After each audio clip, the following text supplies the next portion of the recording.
In a time of universal deceit, telling the truth is a revolutionary act. George Orwell. Yeah. This is Blood Politics. The only podcast where we don't talk about politics. We be about politics. And our mission statement is to empower, educate, and encourage everyone to speak out against fascism. Speak out against injustice and fight for freedom and equality for everyone. This is Blood Politics, and we ain't stopping till they put us in the grave. We ain't gonna be quiet, and we ain't gonna be scared, and we ain't gonna go along with the crowd. This is Blood Politics.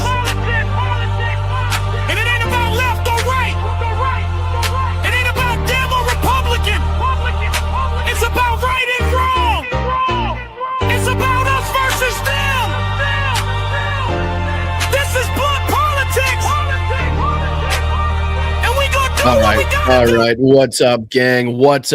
Welcome back. I do appreciate you for joining me once again. And boy, do we have a show for you today. Lots to talk about, lots to discuss. I'm sure you've been hearing the news this morning.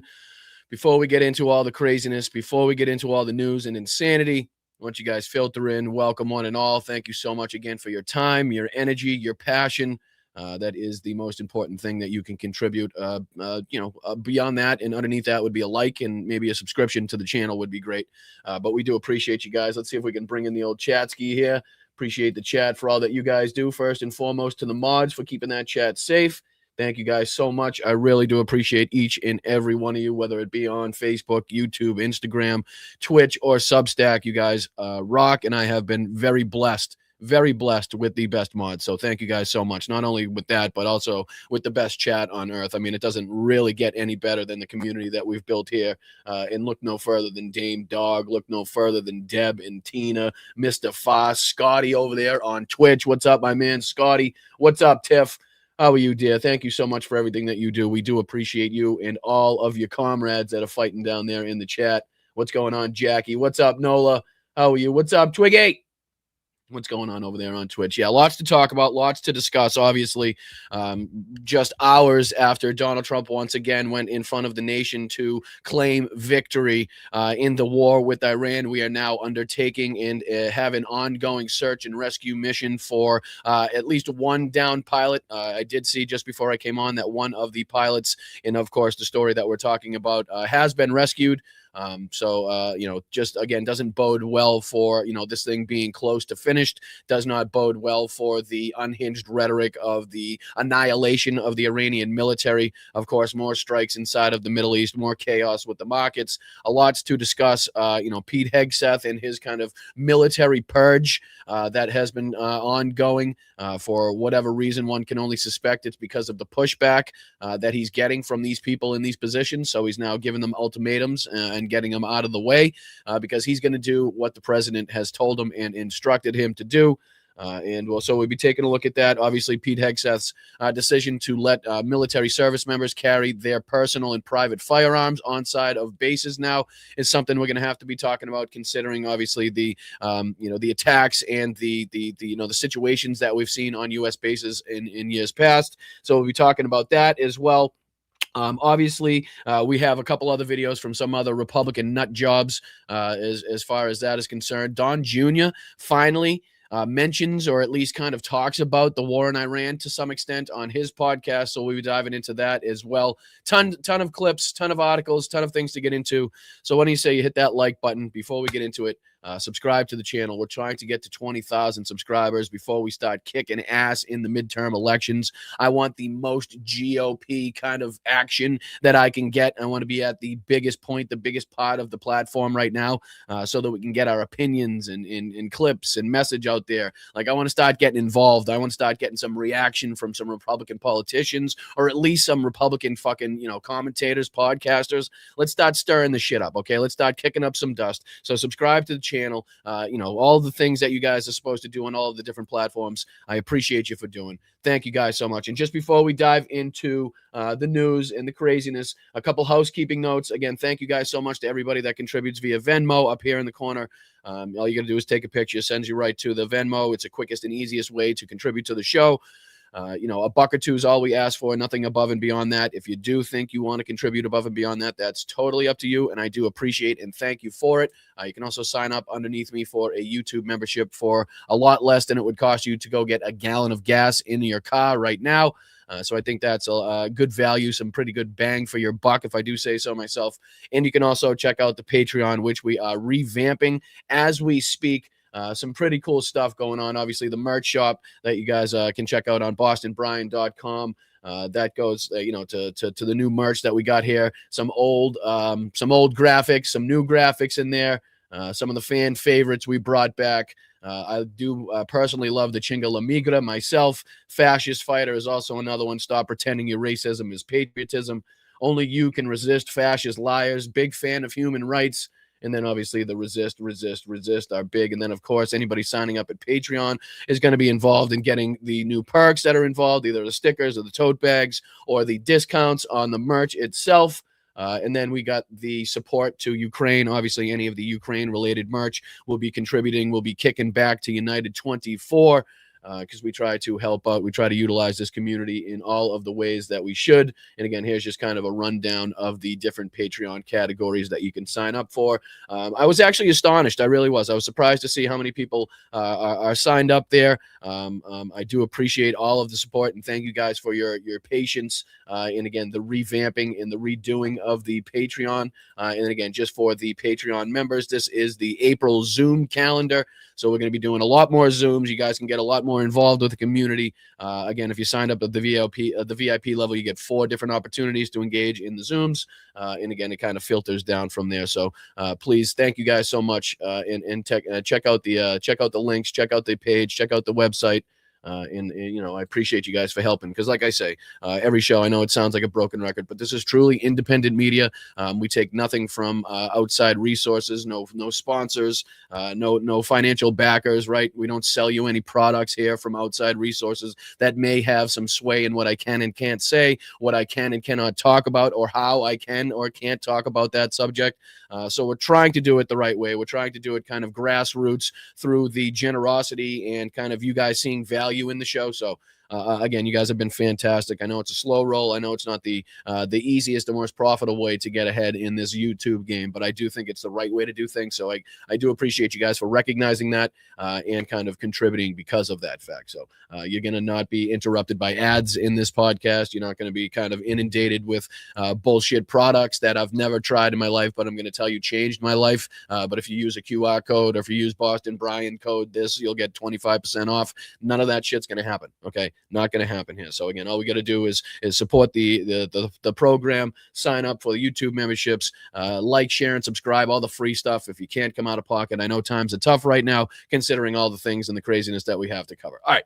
Enough of the housekeeping. I appreciate you guys in the chat. Thank you guys so much. Really, really do appreciate your help and support in all these endeavors that we're undertaking here. So again, I want to make sure you guys get your shout outs. All right, let's dive into it, because holy shit, do we have some craziness to discuss. As I was talking about, and this is the problem. This is the problem going on right now, and what we face with the ongoing actions is the threat of escalation, is the threat of ongoing and escalatory attacks that we've seen here. But again, just mere hours after Donald Trump went in front of the nation to again try to sway you into believing that we have overwhelming victory already achieved.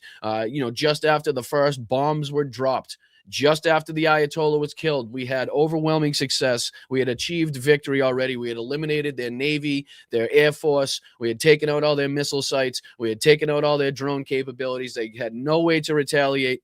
And now we're reporting on this. Okay, now we're reporting on the fact that Iran has shot down a U.S. F-15E fighter in humiliation for Trump, as reported here by the Daily Beast. The F-15E is equipped with 2 pilots. Again, just before I came on, I did see that the at least one of 2 pilots has been recovered, has been found by the special forces in the area that have been conducting this search and rescue while undergoing attacks, while shooting back at different enemy forces as well. So again, you can see how this is escalatory in nature. If another one of these planes or another one of these helicopters that goes down in this search and rescue, then you can see how this is going to be something that the United States is going to avenge, right? That's how these actions happen, and this is how kind of like dead soldiers and soldiers put in harm's way. It just leads to more action, right?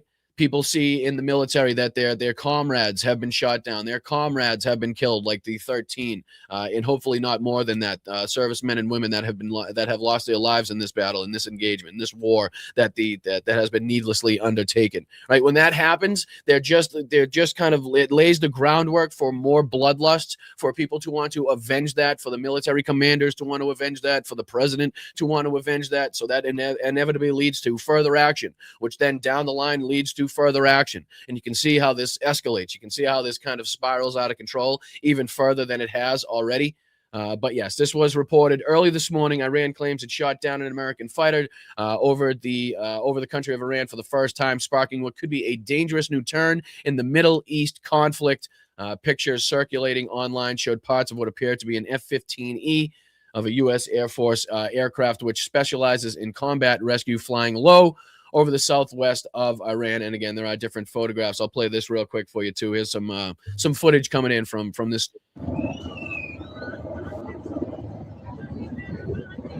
And again, here's footage of what looked to be the ongoing rescue, and again, looking for those 2 pilots. Here's showing kind of the photos that were also coming out of that, as far as the supposed and alleged wreckage. Again, take this with a grain of salt. It has been confirmed by multiple sources. Again, CENTCOM had originally come out and tried to kind of obfuscate, said that they did have, they knew where the whereabouts of all their planes were, which again doesn't say to me that it didn't get shot down. It says that you just know where that it got shot down. You just, you know the location of it, which is exactly why they were able to send the search and rescue mission there.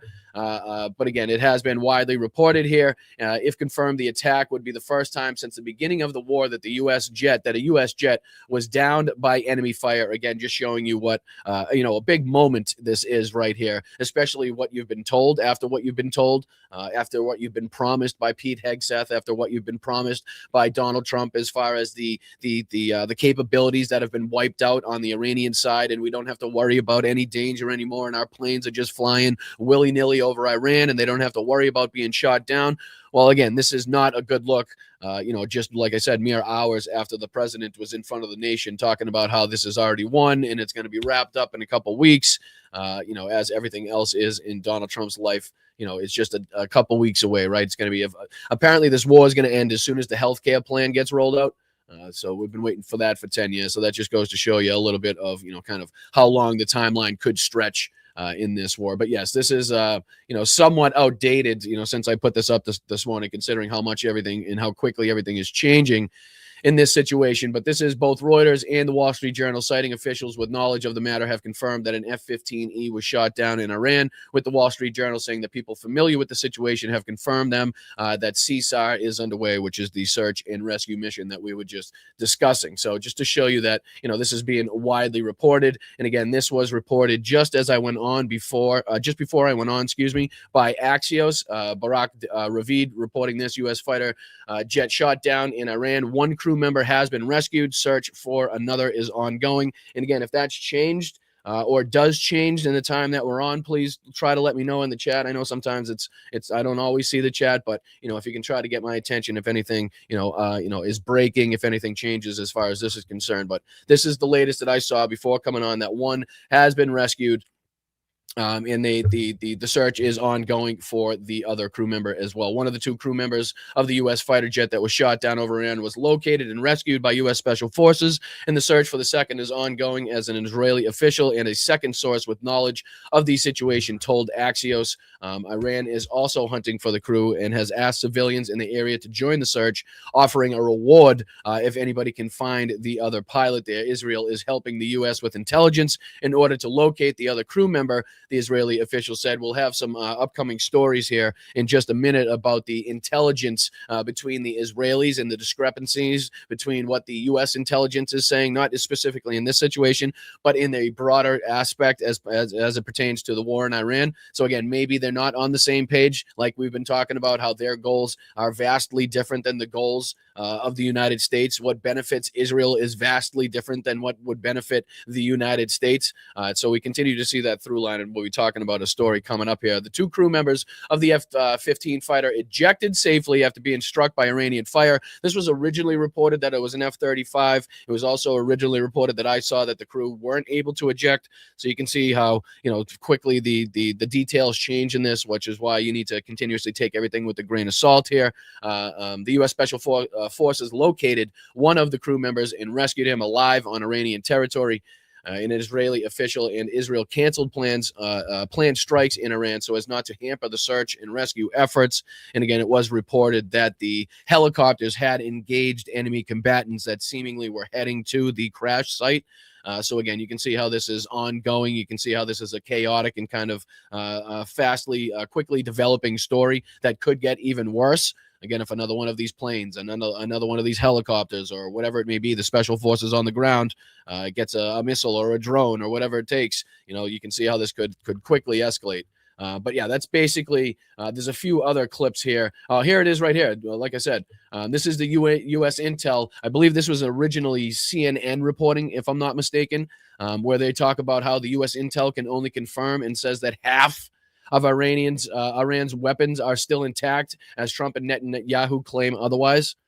So, I mean, again, we reported the other day, I think it was last week, that only a third of the Iranian missiles could be confirmed as far as being destroyed or taken out, which was, again, directly flying in the face of everything that Pete Hegseth and Donald Trump want you to believe and want to tell you. So again, 33% there, and now we have a CNN reporting to say that it's only 50, and they still have about 50% of their weapons or missiles still intact. Which is, again, a far cry from what the Trump administration, the Trump regime, wants you to believe and has been trying to report. And they've been doing a damn fucking good job at trying to censor what information comes out. They've been doing a good job, as the reporting we talked about, I think it was a week or so ago, that they're kind of working in cahoots with different satellite imagery companies to make sure that the imagery of the U.S. bases isn't showing the damage or the extent of the damage that they've been facing. So again, this is just showing that the intel and what you're being told are two totally separate things here. CNN sources, after reviewing the U.S. intelligence assessment, determined that Trump's 2 or 3 week prediction for ending the war was wholly unrealistic, as we all suspected and as everybody already talked about. Approximately half of Iran's missile launchers and one-way attack drones are still operational, as we continue to show on a daily basis here on the podcast. Again, we continue to show their ability to strike inside of Israel and penetrate the Iron Dome, to continuously strike or hover above the U.S. bases in and around the areas, to continuously strike the allied partners in the area, which again doesn't bode to somebody that has their entire capabilities wiped out or eradicated. Unfortunately, that's just what we have to continuously prove, what's taking place on the ground, because of what you're being lied to about, because of the propaganda they're trying to sell you. It puts us in a position to say, okay, well, that's not what's happening, and this is exactly what is taking place. Here's the evidence to prove it. And that's why we have to continuously go and sift through this bullshit, on every single show. But there's a couple of videos here. There's a couple of clips I wanted to show you talking. Let me throw this one on real quick, talking about the F-15 that was shot down, maybe getting a little more information, a little more insight. So hit that like button. I'm Boston Brian. This is Blunt Politics. I really do appreciate you for joining me. Again, this is CBS with a special report about the American F-15 that was shot down. Let's just see if we can get any more information or details of what is taking place. So I appreciate you guys. Hit that like button. is offering a reward for the recovery of any Americans. This is the first confirmed loss of a U.S. jet in Iran since the war began more than a month ago. I want to bring in senior national security correspondent Charlie Daggett. He has the very latest from London. So, Charlie, what do we know? What do we don't know or not know at this point? Yeah, Kelly. So we just got that confirmation from U.S. officials who tell us that an F-15 fighter jet did come down over Iranian airspace, and a search and rescue operation is underway. A combat search and rescue is what they call it. Iranian state broadcaster aired footage. He said what they said was wreckage of a downed jet, and that wreckage was found in central Iran. In fact, one of the images appears to show an ejection seat. So the F-15 Strike Eagle fighter jet can be a one-seater or two-seater variant. So the number of crew involved is still unclear. A statement on Iranian television urging residents to join the hunt for the pilot or pilots, offering a bounty for any U.S. service members dead or alive. And there are reports from the Iranians, again, that there are heavy clashes underway between the Iranian military on the ground and the search and rescue attempts and teams, which have obviously have to be conducted at low level, which of course puts U.S. service members at risk and within reach. So you can just see how this is just escalatory in nature by putting more troops into the area in which we already know the Iranians have the capabilities to shoot down a jet. Just puts them in greater danger, just puts them in harm's way again. And as they're engaging with, allegedly troops or forces that were, moving into the area, you can just see how these engagements could turn in and spiral into something greater, into something bigger. Again, if another one of these helicopters or another plane is shot down, you can see how the U.S. military would want to avenge that and go even further. So again, this is just escalatory in nature, regardless of what you're being told by our government. It's crazy to suggest, and again, to think that just hours after the president came out and tried to again tell you that we've won this and it's totally, completely, and it's done for. They can't touch us if they wanted to. We're reporting on this. Just goes to show you the discrepancy. Just goes to show you the difference in the amount of fucking airwaves in between the bullshit and reality.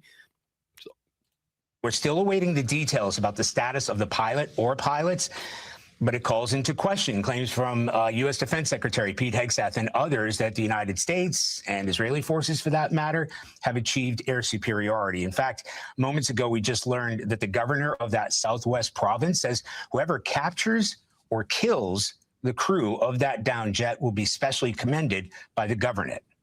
Now, is that part of the ongoing negotiations that Donald Trump says he's involved in? Right? Is that part of like the presence that Donald Trump says he's received? Does that seem like a country that's ready to capitulate? Right, putting bounties again on the service members in the area, actively telling people in the region to seek out the pilots that may be down. Like I'm just kind of speculating here. Does that seem like this is going well for the United States? Does this seem like it's going well for like negotiations and world peace and stabilization in the area?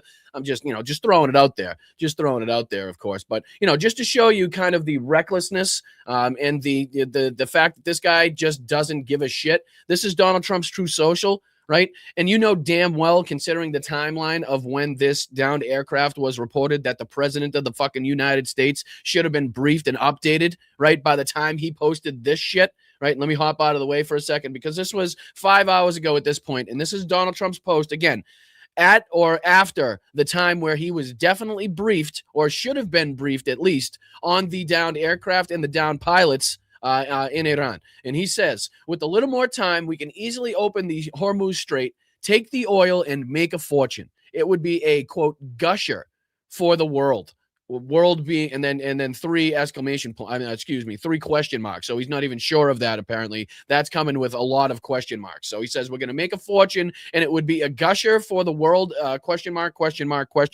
Again, putting into question what the hell he's even talking about. But this is what he's posting. This is what he's talking about. This is what he's throwing out there to the world. Again, after the fact that it was already reported that the United States had lost an F-15 and we had downed pilots. And this is what the fucking guy's posting about on his True Social site. And not only that, but he's also talking about, this is one people are talking about as well. Our military, the greatest and most powerful by far anywhere in the world, hasn't even started destroying what's left in Iran.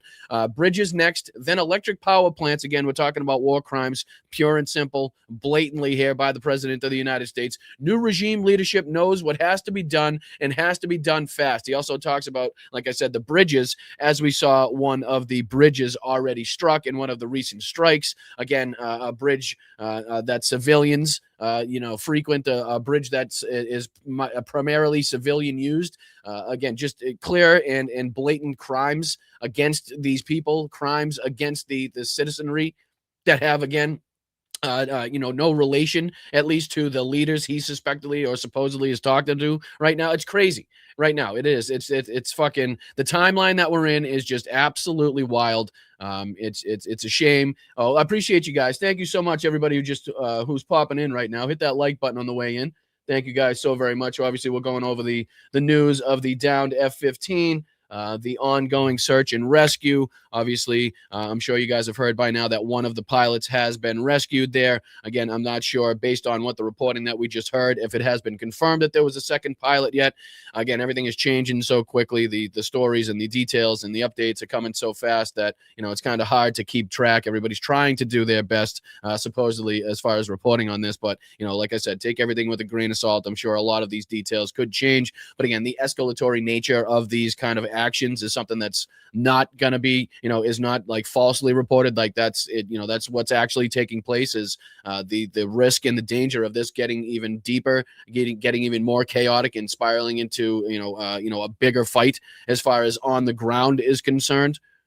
So again, this is what Donald Trump is posting, talking about a gusher for the Hormuz Strait and how the world could make a fortune. Let's see here if we can dive onto this, because I wanted to see, I know it's, again, a little early for this to be happening in the show. I typically kind of break you guys in a little bit before we start looking at some morons and idiots like Benny Johnson. But I have to watch, I have to show, I have to see how he's breaking it to his audience. Again, the guy that has been trying to make it seem like this is an overwhelming success has been trying to pry a victory out of the jaws of defeat at every turn of this war so far. A guy that has relegated himself to the coattails, to the taint of Donald Trump, that will furiously and viciously defend any aspect, regardless of how detrimental it is to not only the world, but also our society here in the United States. Benny Johnson now has to explain to his audience why it is that mere hours after the president went on national television to again propagandize, to again lie to you and say that we've won this war outright, to again tell you that we've eradicated the entirety of the Iranian military capabilities, that Benny Johnson is now having to explain to his audience why we now have a search and rescue mission going on for possibly two F-15 pilots that have been shot down by Iranian air defenses. I'm curious how he gets that across. I'm going to see how he tries to spin this. Hit that like button. I'm only going to dive into a minute or two of this. I'm really curious how he's trying to paint this. So let's see if he can stick with me. I'm not going to sugarcoat it. This is really, really bad. Iran has shot down a... Again, I'm sorry. I know my dad is getting on my ass for not allowing the clips to play, and I do apologize, but it's striking to me. Again, we continue to talk about like the Tim Pools and the rest of these assholes that are responsible for getting Donald Trump and this regime in power. And again, did they think that they would be making these videos? Did they think that these thumbnails and these titles would be a reality as far as the content that they were making, just over a year into Donald Trump's second term? Like, this is really bad, talking about downed pilots, talking about, the exponential rise in gas prices, talking about the destabilization of the world economy, the Middle East, right? How bad it is that Donald Trump's losing special election after special election after special election, even as it pertains to his fucking Mar-a-Lago estate in Florida. It's just every single time that these people have to make a video, it's getting worse and worse for them. It's getting harder and harder for them to try to spin it. And it doesn't look like Benny's going to try to spin this in this regard. Looks like he's going to just say, hey, this is not good. So again, let's see how deep he gets into it, and we'll dive on to our next clip. But I appreciate you guys. $75 million U.S. fighter jet and captured the pilot as a search is now madly underway across Iran. I'm trying to let it play, but he didn't even get the original reporting right. Like, this is Benny Johnson saying that it was an F-35 when it wasn't an F-35, it was an F-15. So again, he doesn't even get the original reporting right. He just hops right out there and decides to spew whatever Twitter post he sees out there, whatever information is on that Twitter post. He's rolling with it, baby, because he's got about 1,500 different fucking tweets and posts pulled up that he's going to use to get this video done.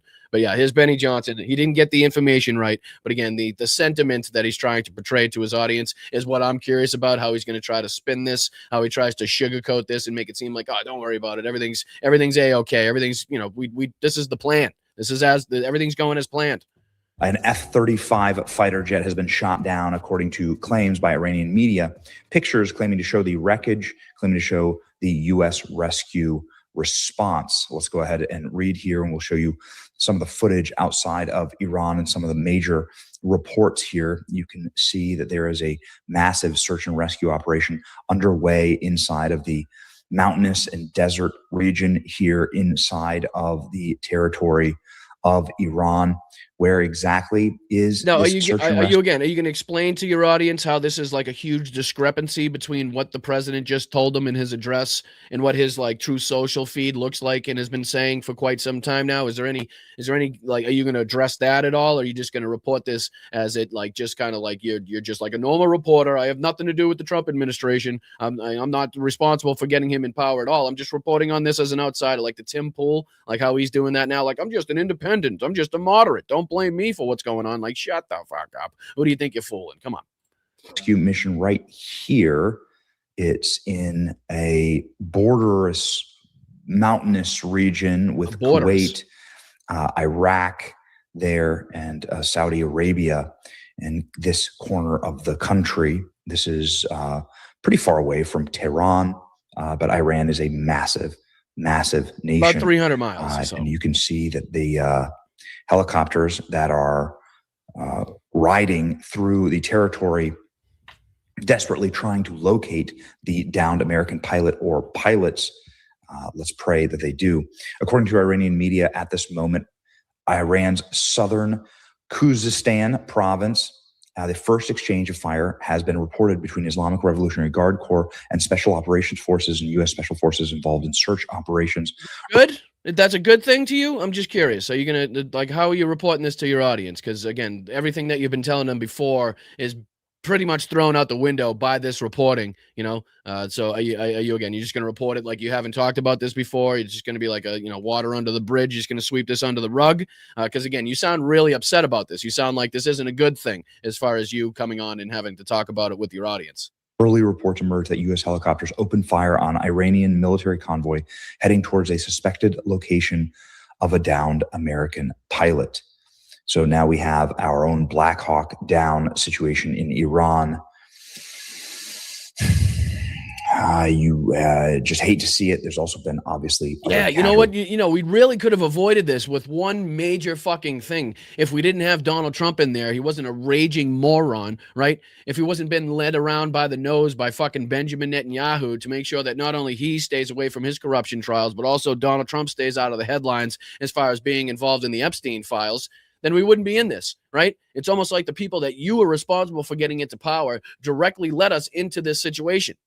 So now that you're all like exasperated and looking at this like situation, like, oh, it's really no shit, it's fucking dangerous. Exactly what we told you was going to come from this. Exactly what we told you was going to happen if you voted for this fucking maniac again, the same guy that sicked his fucking, his cult onto the Capitol. I mean, what else did you think was going to come from? You think good things were going to happen when you hire the fucking drunk sexual assaulter, Fox News weekend dickhead that couldn't even make the fucking weekday couch?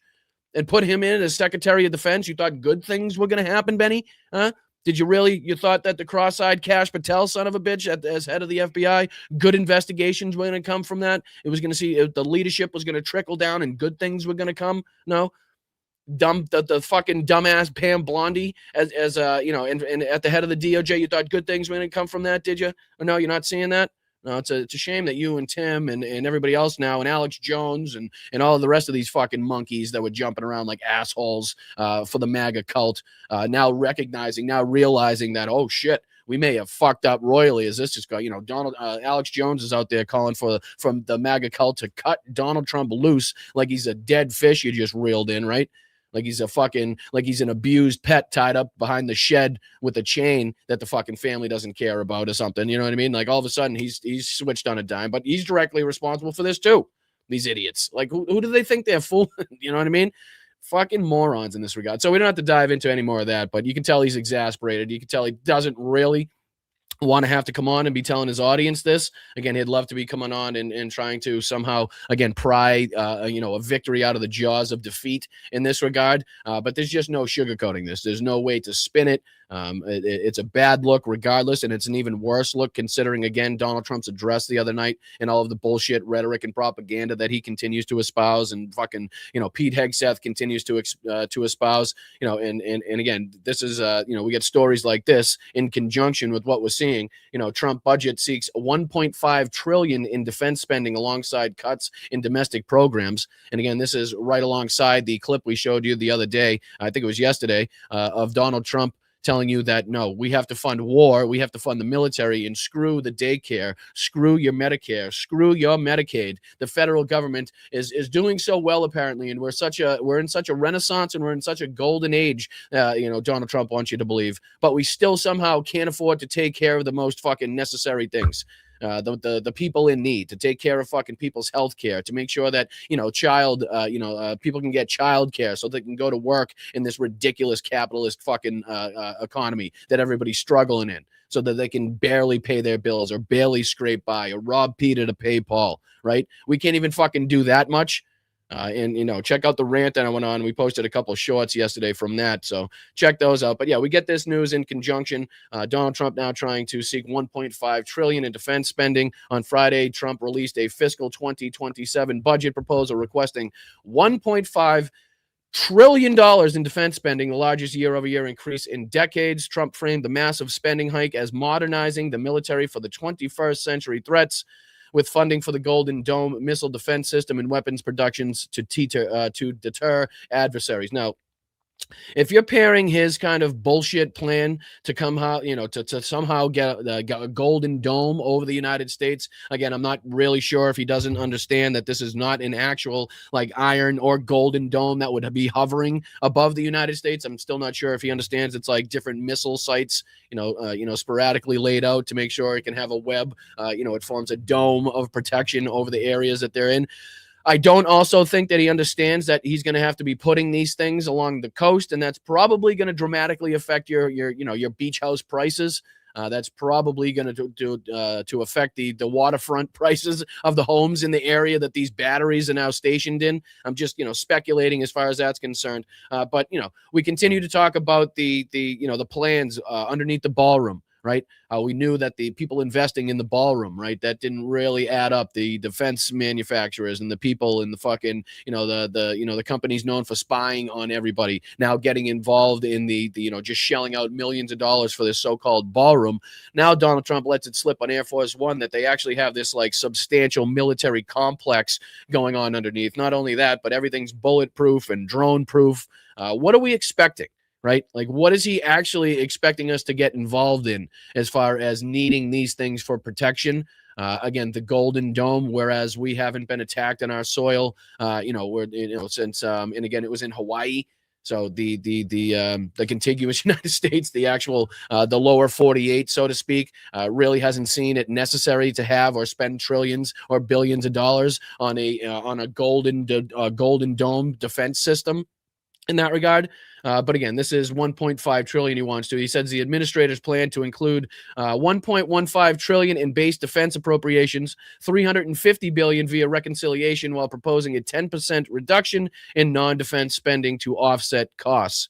Again, showing you where the incentives, showing you where the the beliefs and the principles and the policies of the Republicans lie. Look no further than that clip. I believe they actually deleted that clip, if I'm not mistaken. Was that the clip that I saw just before I came on that the White House had reportedly deleted? Was Donald Trump's clip of him saying, fuck daycare, fuck Medicare, fuck Medicaid. We have to pay for wars. We have to pay for bombs, bullets, and guns. That's way more important. I'm pretty sure I saw that reported somewhere before I came on, but take that with a grain of salt. So now we also have to talk about this going on at the same time. Unfortunately, This is all, in the same through line, all in the same fucking category here, where Hegseth now is reportedly going through his like Stalin-esque purge of military leaders, people that assumedly are people that, I would assume to be standing up against to whatever plans Pete Hegseth and Donald Trump want to enact, or the chairman of the Joint Chiefs of Staff, Kane, want to enact. That's the only thing that I could see. But why would they be involved up until this point and now be forced out, right? Maybe these people were also told or promised that this would be a short campaign, that the Iranians would capitulate in a day. They would never, put a stranglehold on the Strait of Hormuz. They would never initiate and activate their proxies. They would never strike inside of Israel. They would never hit U.S. bases, and they damn sure wouldn't hit Dubai or any other areas in the region that have U.S. bases like they told us they were going to do, right? So again, and until the reporting comes out, until these people actually are questioned as to what is actually going on, and my apologies if it's out there, I just haven't seen it yet, but one can only assume that these people had serious issues, or at least objected to some degree to the levels in which we are escalating this war, and again, the effects that it's having on not only the American people, but obviously the world writ large. So this is Hegseth forces out Army's top general and 2 other senior officers. General Randy George's ouster is the latest clash between the Pentagon chief and the service's senior leadership, and comes during time of war in Iran. Again, this would be a big story at a time of peace. But obviously, when you're at war, and anytime you have a shift or a breakup or kind of this shifting in military leadership, it's obviously a big story. It's obviously something that you don't necessarily want to see happen. Obviously, if you're involved in the command, you're involved in the leadership, you want to keep that intact. You want to keep that as coherent a thing as humanly possible.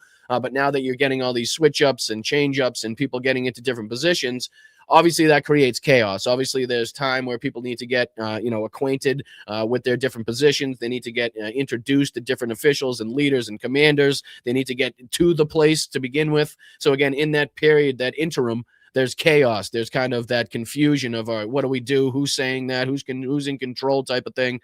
So that's what we're seeing here. Defense Secretary Pete Hegseth, he asked the Army's top officer to step down and retire. Defense officials said Thursday, an extraordinary move amid the war with Iran, in the latest in a series of clashes between the Pentagon chief and the service's senior leadership. General Randy George had been expected to hold on to the job of Army Chief of Staff for more than another year. Until the fall of 2027 and complete what is typically a 4-year assignment as a member of the Joint Chiefs of Staff. But Hegseth decided to go in another direction. Representatives for the defense secretary said 2 other Army generals were removed, along with George, said 2 defense officials who, like some others, spoke out of the condition of anonymity to discuss the shakeup. They are General David Hodney, who became the head of the service's Training and Transformation Command in October, and Major General William Green Jr., the chief of the Army chaplains. George's retirement is effective immediately. Sean Parnell, a Hegseth spokesperson, said in a terse statement posted on social media that also expressed gratitude for George's, quote, dedication of service to our nation. We wish him well in his retirement, Parnell said.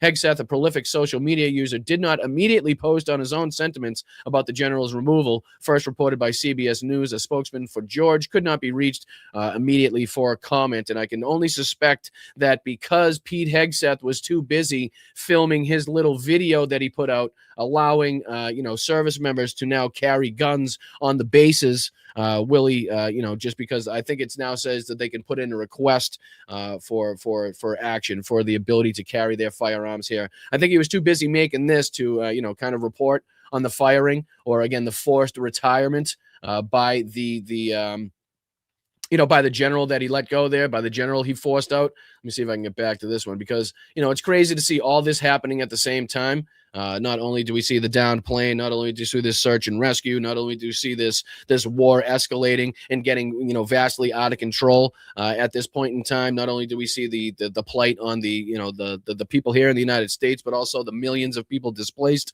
Now you see this chaotic movement inside the United States leadership, the military leadership here. You see this like disjointed, chaotic, people that have no idea what they're doing, no qualifications to be in the positions that they're in. And now this is what comes from it. This is how it comes to fruition here. This is the chaotic movement, and I'm going to choose people that are going to say yes to me. I mean, that's kind of another option this could be. Maybe these generals were pushing back too hard, and Pete Hegseth knows that he has somebody waiting in the wings that would be happy to do all of these orders, whether legal or illegal. So that's kind of the move that's being made. Let's see if there's anything that says here.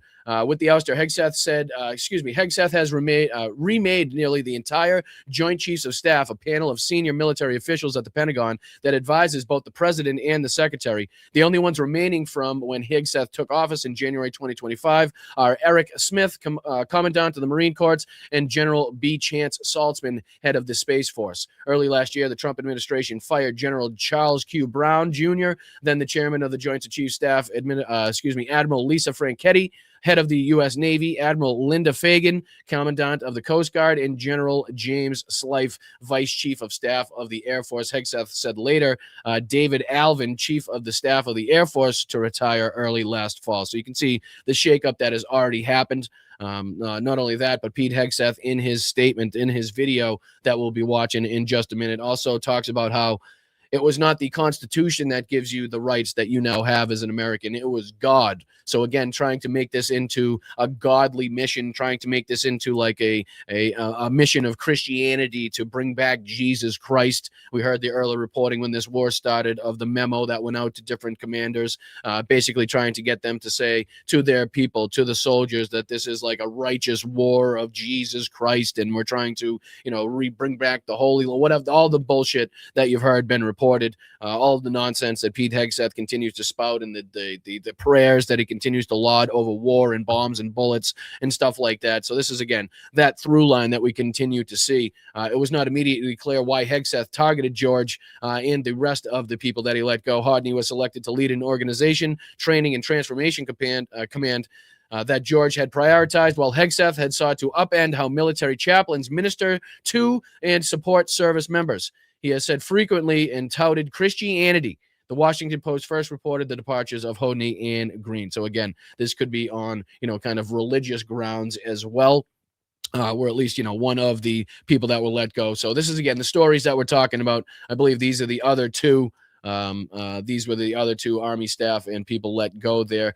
This is reported by Nazi Gunther Eagleman on the old Twitter site there. He says Hegseth just fired two more generals, David Hodney and William Green Jr., alongside the Army Chief of Staff, Randy George. Pentagon purge continuing. Again, he's celebrating this. This guy is an absolute fucking menace to society. He's a loser in every fucking regard.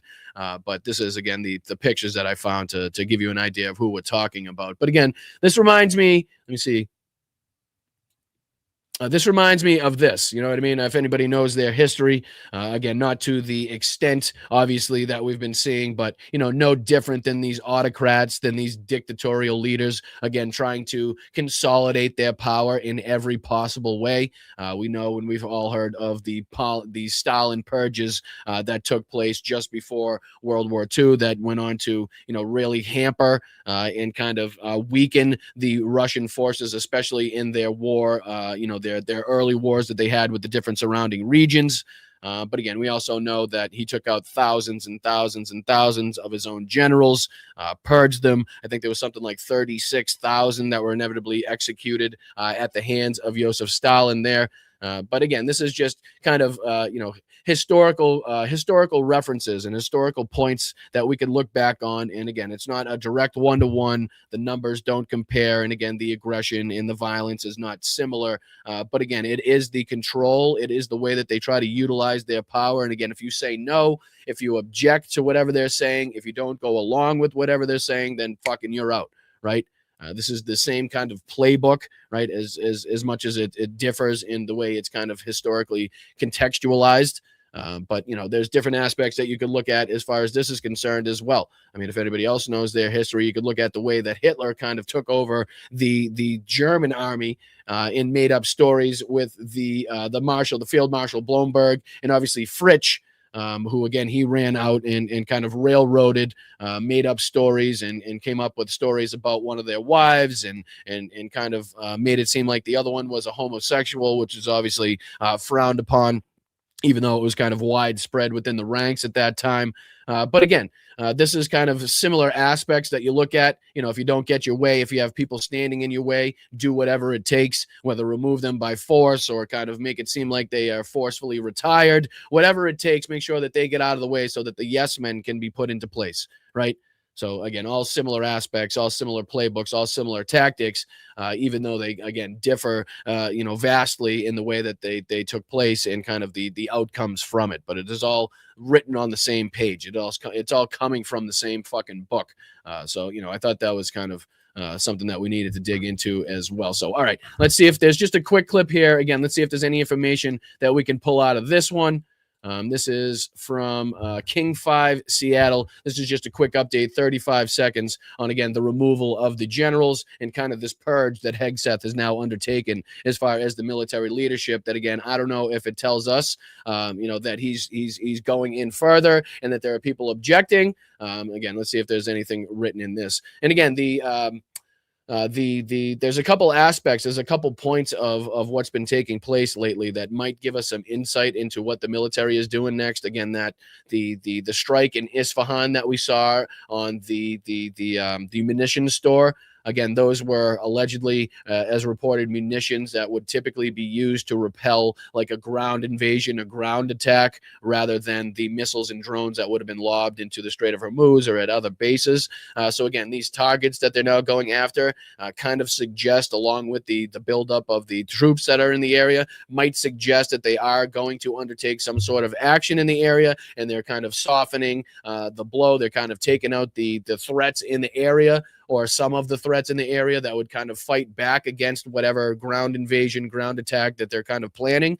So again, people have been speculating. A lot of military experts have been kind of looking at the strikes and kind of, why this place was targeted in particular and what that might mean for the upcoming action. So again, nobody really knows for sure, but just trying to take what we know and what's happening on the ground and utilize that information to come up with the best kind of guesstimate that we possibly can, so that we're not caught off guard at every move by this administration that is just recklessly and fucking viciously moving through this, destabilizing at every fucking turn every region that now is involved in this war, whether it be because of oil, whether it be because of shipping, or because their military is directly involved, or their country is getting bombed, whatever it have. But all right, this is let me throw this clip on here. This is just a real quick clip, 35 seconds, just to see if there's any further detail or any insights that we can get that we missed. As the war continues, Defense Secretary Pete Hegseth has fired the Army's top uniformed officer and 2 other generals, and so far he hasn't given an explanation as to why. Yesterday, the Pentagon announced the immediate retirement of Army Chief of Staff General Randy George. George was expected to remain in his role until at least next summer, according to military officials. But the New York Times reports that friction grew between Hegseth and George after George refused to remove 4 officers, 2 of whom are black and 2 of whom are women. Right. That's another good. See, I'm glad I played this. Because that's another aspect of the reporting as well.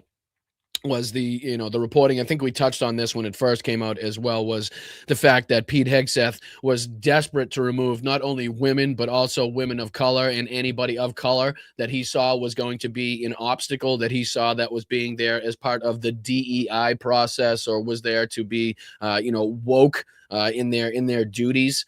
So again, I believe that the friction started when George is here, kind of like they just stated, refused to go along with Pete Hegseth's request to fire these people based on, again, their skin color or their gender.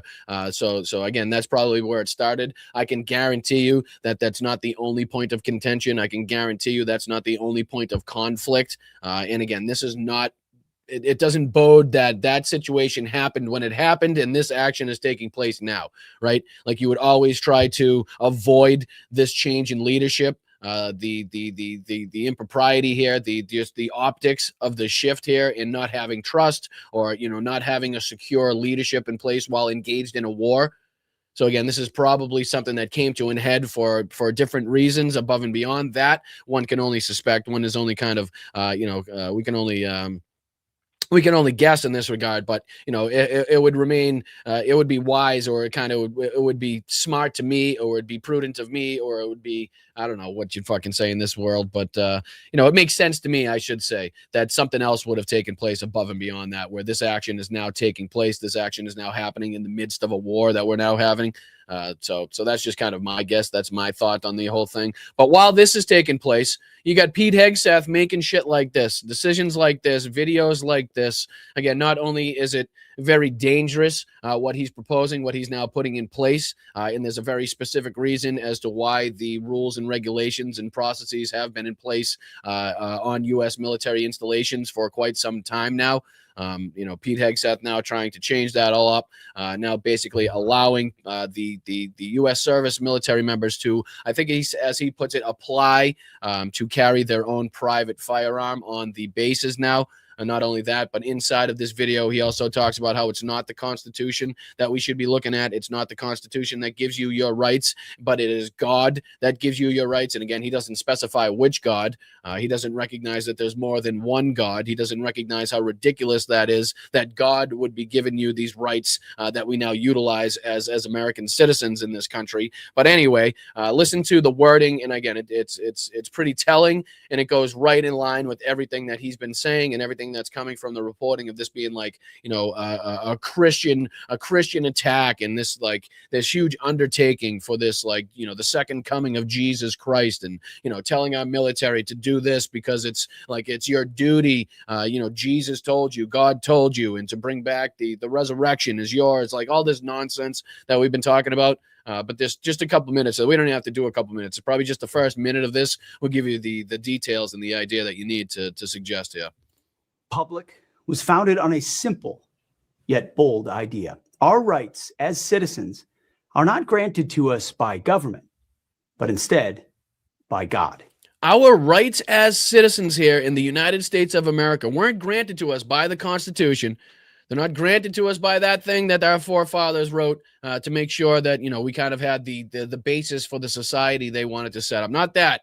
But it's God that gives you the rights. And again, even if you're atheist, it doesn't matter if you don't believe in any gods. Doesn't matter, if he's not even recognizing all of the other gods that exist beyond just his and the one that he recognizes.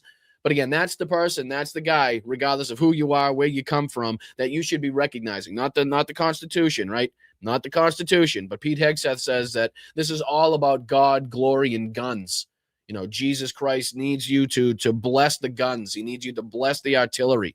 We need to pray over the bombs that we're dropping. We need to do this because it's a righteous act to bring back Jesus Christ, even though that would mean the eradication of Israel. That would mean the eradication of all the Israelis there that would have to bring back Jesus. But they don't speak about that. Again, that's kind of a weird offshoot, right? They don't want to touch base on that. They want to make it seem like they're really in favor of defending and protecting Israel, even though they really want to see it wiped off the face of the planet in order to, again, have these. But it's a mixed up, mumble jumbled mess. We don't have to get into it here. We can dive into it on another show, but you guys understand what I'm talking about.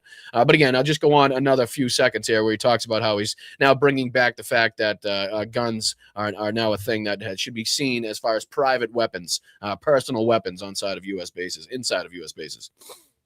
250 years ago, the Revolutionary War was fought to secure our God-given rights. The Second Amendment to our Constitution enshrines the right of all citizens to carry weapons to protect themselves, their families, and their fellow countrymen.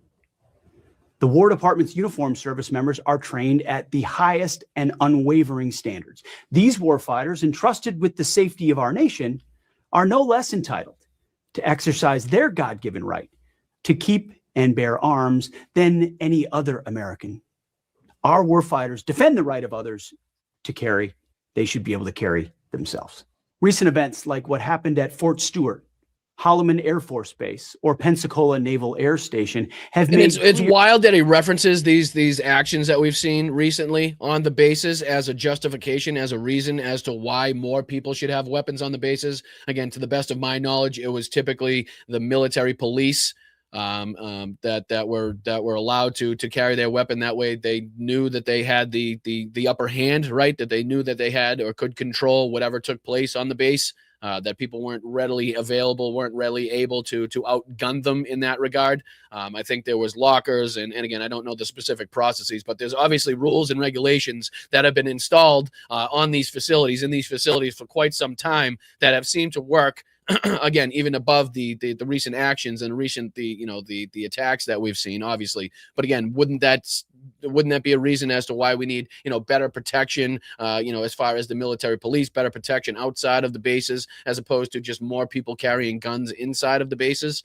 But again, this is what they're thinking about. These are the things that they're undertaking, again, as they're driving you to ruin, as they're driving you to be broke because of the cost of gas, because of the cost of living, because of the exponential rise in the cost of goods, excuse me, that you have to buy. I mean, it's crazy that the shit that they're thinking about in the background, and Donald Trump talking about this like gush that we're going to have as far as when the Strait opens, and it's just all fucking ridiculous. It's all nonsensical. This is what happens when, again, you put in the fucking weekday asshole that couldn't even make the fucking the weekend asshole that couldn't make the weekday couch on Fox News. The drunken fucking woman abuser as defense secretary. This is the shit that you get. And again, just to tell you and continue with the craziness of this timeline, Iran is back at it again, this time directly going after Pete Hegseth with their Lego propaganda.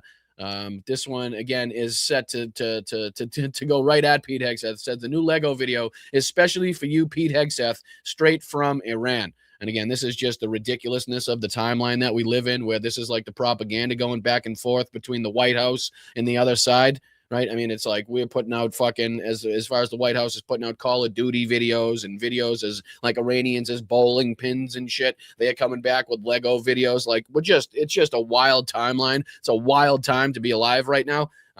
Try explaining this to your grandkids in fucking 40, 50 years.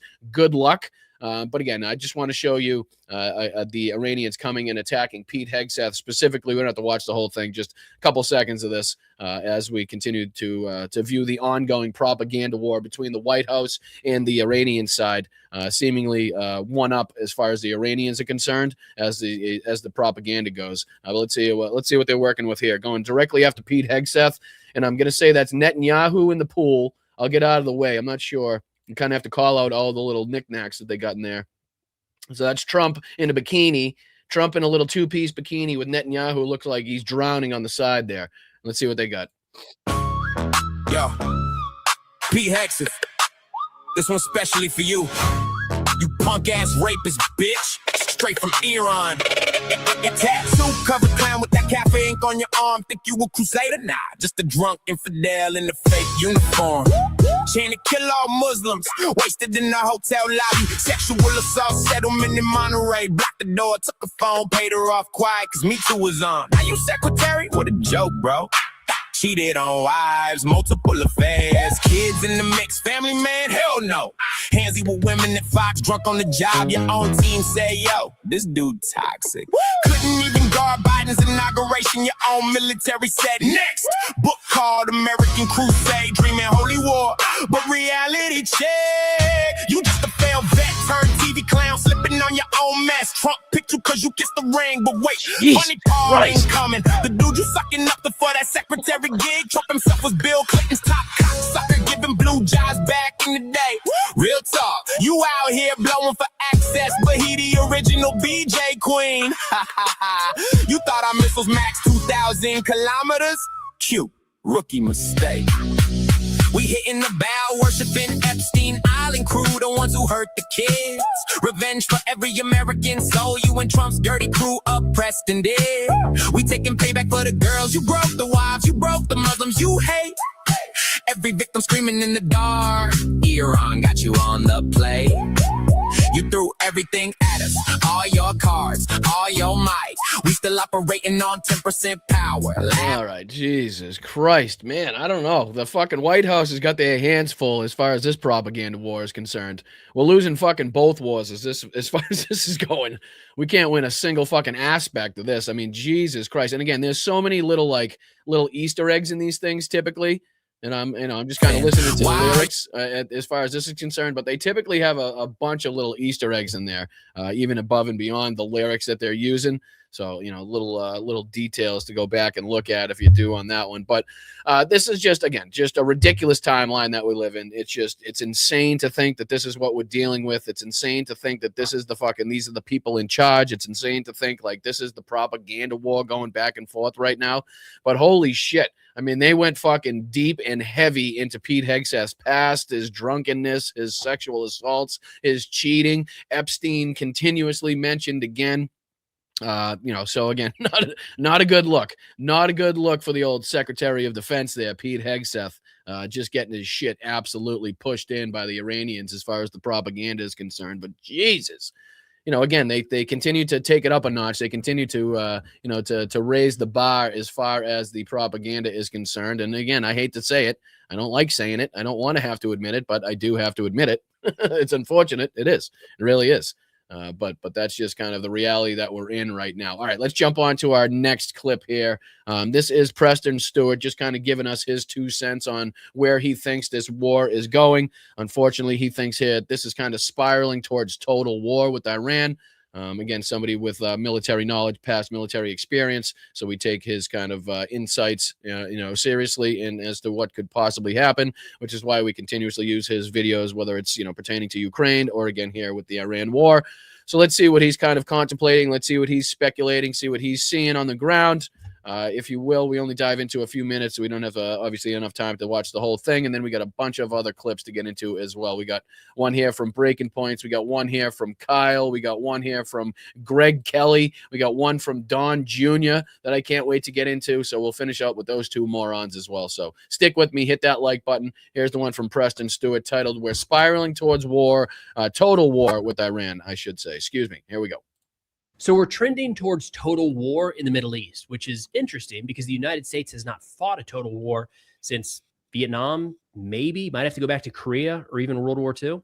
It gets nasty. It's nasty fast. And when I say total war, I'm talking about the blurring of distinction between civilian and military on the battlefield. Or put another way, the entire enemy state becomes viable military targets. This is not how the United States has waged war, at least not in my lifetime. But it is exactly what Donald Trump continues to threaten on a daily basis, not only in front of television cameras, not only in front of microphones, but in black and white, in writing, on True Social, continues to talk about going after desalination plants, continues to talk about going after the electricity plants, the electric generating plants. All things that are going towards civilian use, all things that go towards this, the civilian society and helping keep that function to whatever level it's functioning at this point, right? So again, these are all things that, like he said, the United States typically likes to, at least in front of cameras, tell everybody that they're not, engaged in. That is something they're not typically looking to do. Unfortunately, we know the realities in the background of what the United States military has perpetrated and been engaged in the past. That's for another show. But he's right as far as considering this as being, something that looks very escalatory in nature and something that doesn't look like it's going to be, ramped down. Go through the ceiling downwards, as Donald Trump would say, before it kind of kicks off and gets bigger in nature. That's not how things went in Iraq. That's not how things went in Afghanistan. It is a way to wage war, and make no mistake, it's incredibly brutal and often hard to really understand the second and third order effects. Some historical examples here could be Sherman's March to the Sea and the American Civil War. Of course, the strategic bombing campaign of World War II. Think about what some of the German and Japanese cities looked like after the war. We listed anything and everything that could possibly be used to advance the, say, German war effort. It became a viable military target, and we hit it.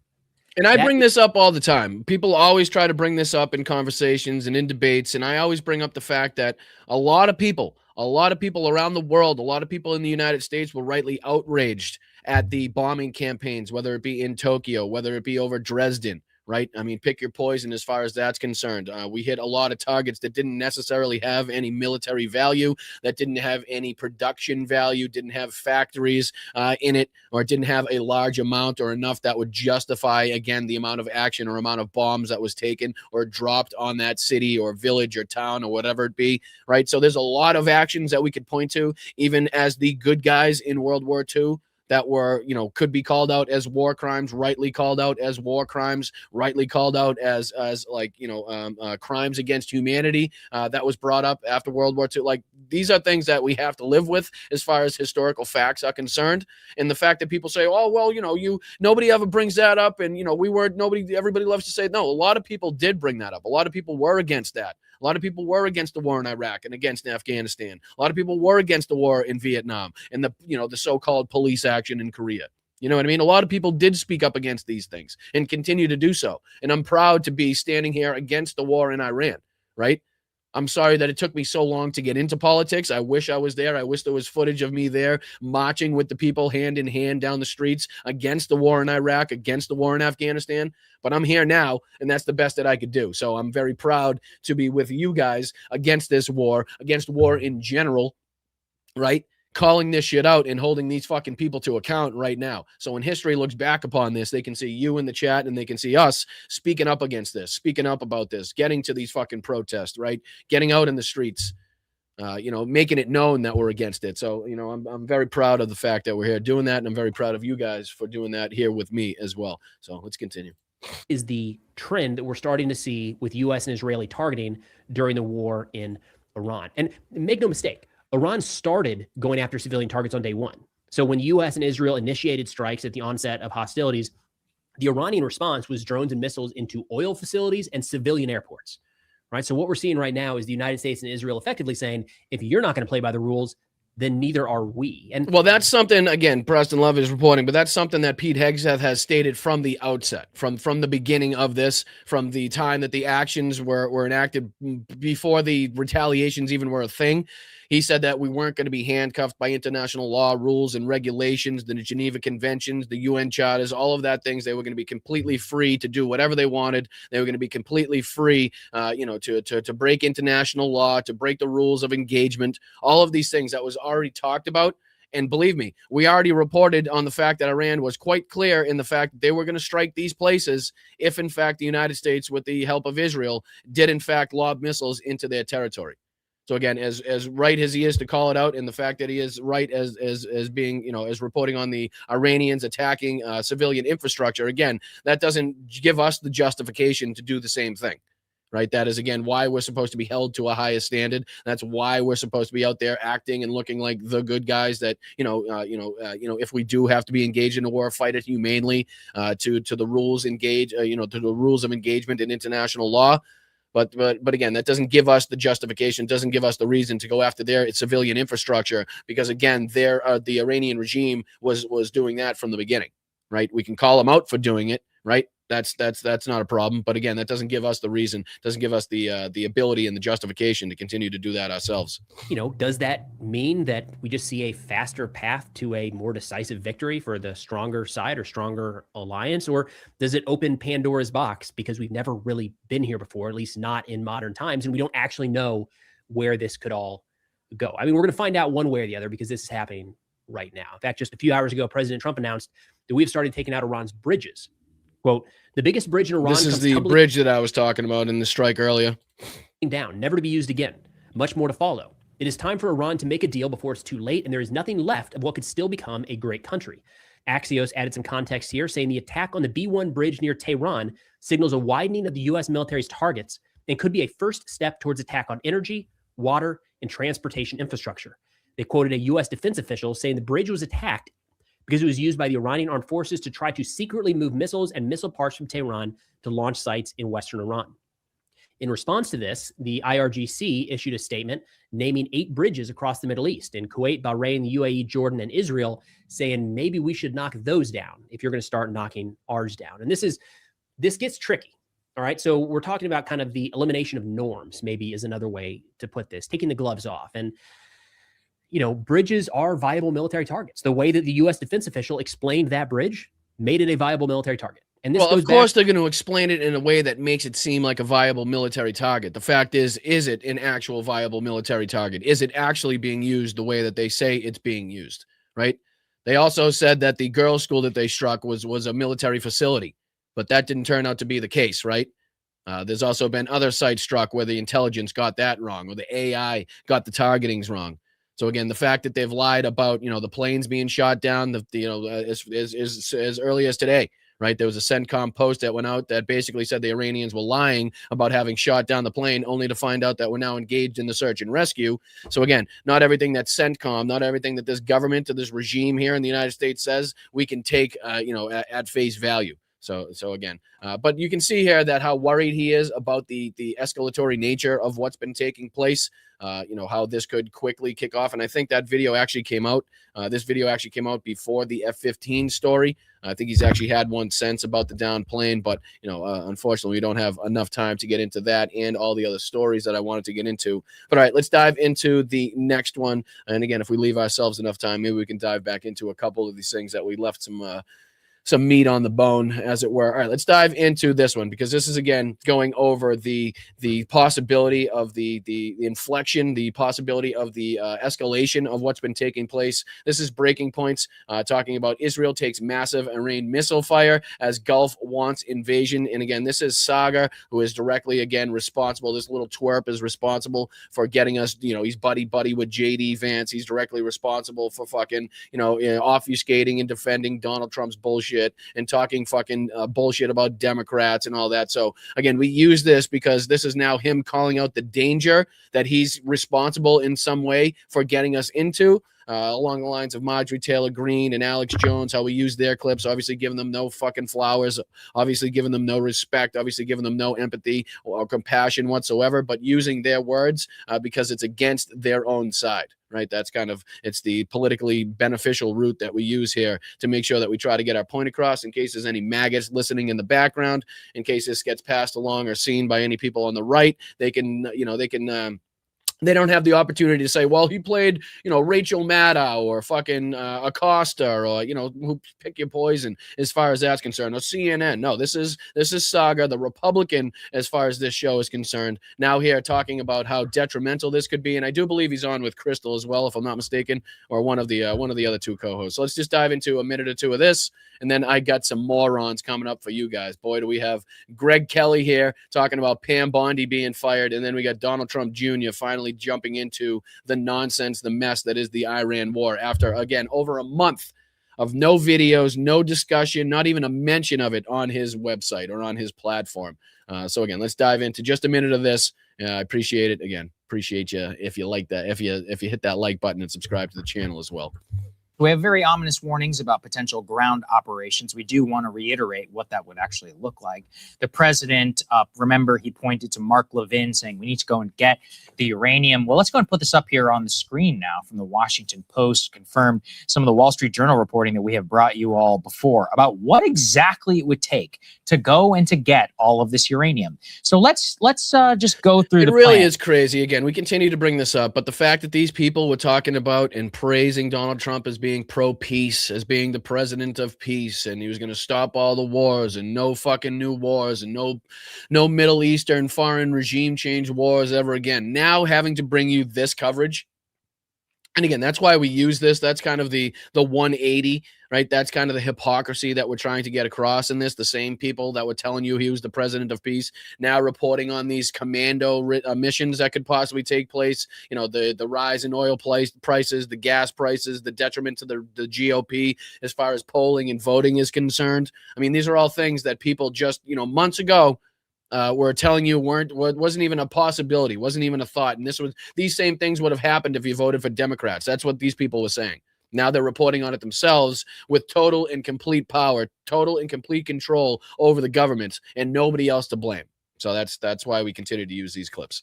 Shall we? The plan would represent enormous difficulty, would require the airlift of hundreds or thousands of troops, heavy equipment to support the excavation and recovery of radioactive material.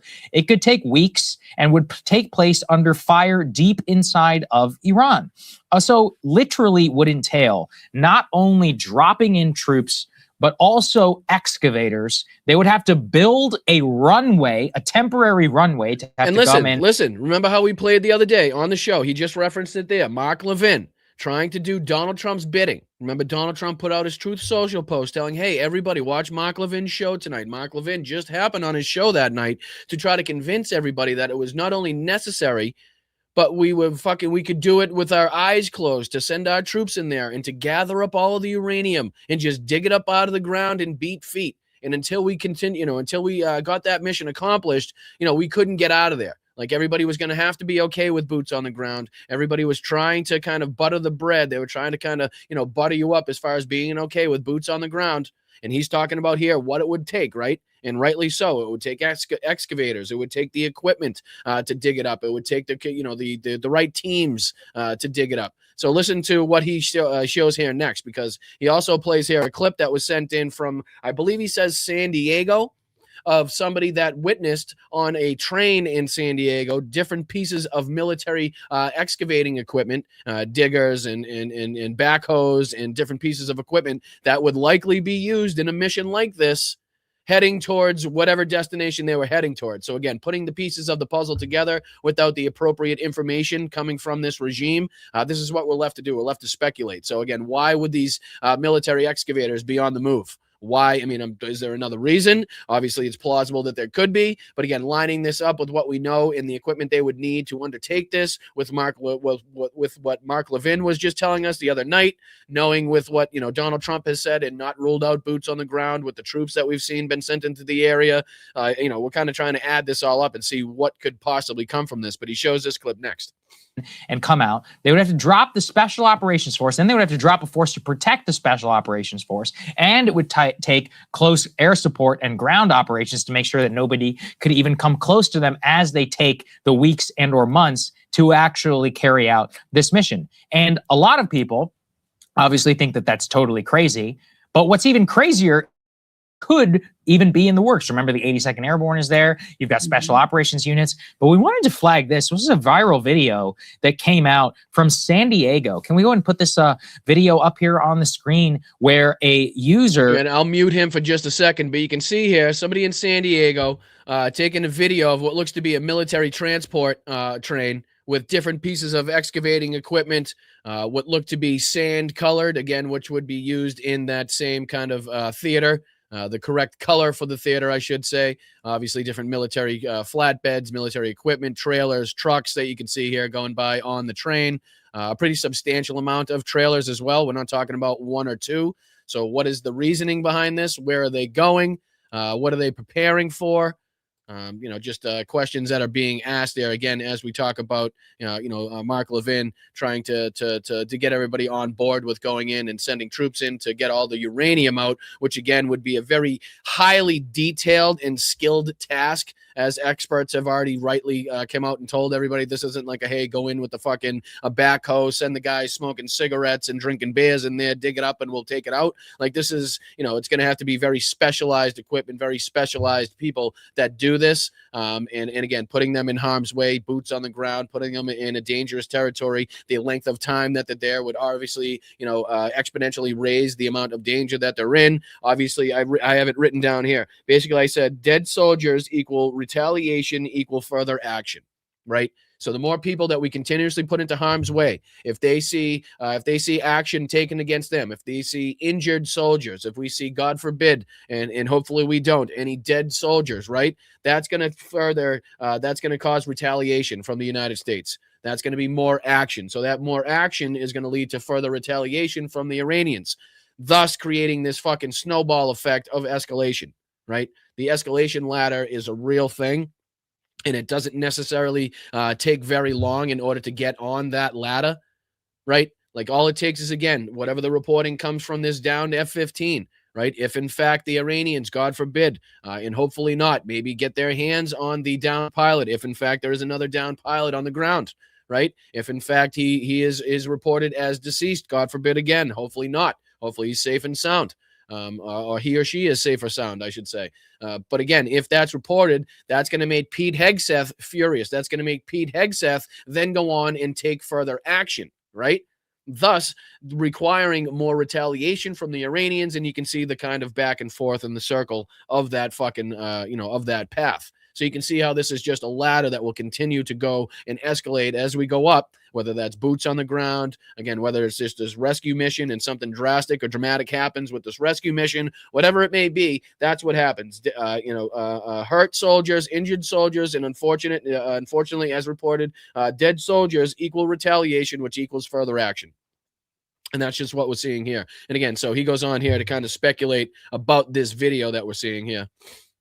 Oh, let me turn the sound back on. I turned it off. My apologies.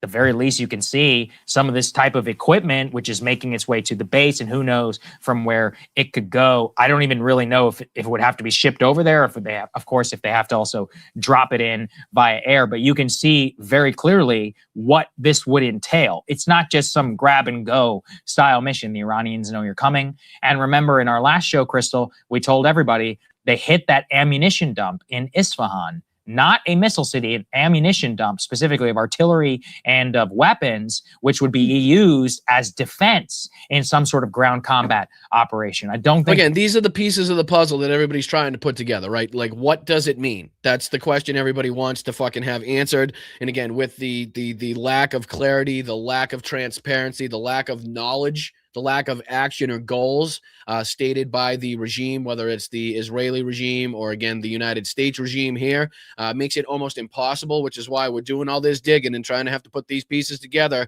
right? The troops on the ground, the amount of the amount and the types of troops that we've sent there, the amount of, ships that we have in there, the types of equipment that seems to be on the move. Again, we kind of have to put the pieces to the puzzle together so that we're not blindsided by whatever action inevitably comes to fruition, because, whatever does happen, at least now you guys will know, okay, well, I saw that they were moving, the equipment a couple days ago, or, whenever it happens, whenever this was, you can say, okay, at least we heard it on Blunt Politics. We knew it was a possibility. You knew it was something was in the works. So, we're not totally blindsided by this. So what can we do now to mitigate the damages? What can we do now to kind of report on this and make sure everybody knows? That's kind of, why we do it, obviously. That was a mistake that they hit that, and that you're seeing all of this. I'm not saying it's going to happen, but saying if they did, they're setting the ground if they want to. I mean, those are some of the signs. We talked earlier about the A-10s. That would be another sign, that those are going to the region. You've got also reports that some additional infrastructure around Isfahan has been struck, things like, bridges and other logistical infrastructure that would make it more difficult for Iranians to respond. Oh, thank you, Easy Reader. I really do appreciate that. Easy Reader in the chat gives a $5 contribution. Thank you so much. Excuse me. And she also says, you do such a great job of stitching together different sources. Brian, I appreciate you. No, thank you guys for sticking with me. I really do appreciate it. I know we throw a lot of different sources together. We try to cover a lot on the show, and sometimes it's not always connected. I know we're trying to get better at, putting together a more coherent kind of episode, but there's a lot to cover. There's a lot to touch on, both inside and outside the United States. So I appreciate you guys sticking with me. I appreciate you guys recognizing the different sources that we try to bring up to give you different aspects and different looks and not try to give you the same things over and over again.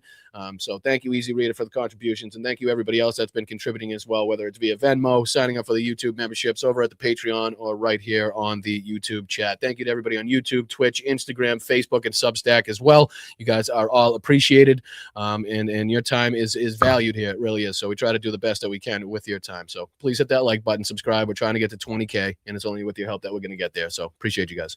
On to any sort of an attack there.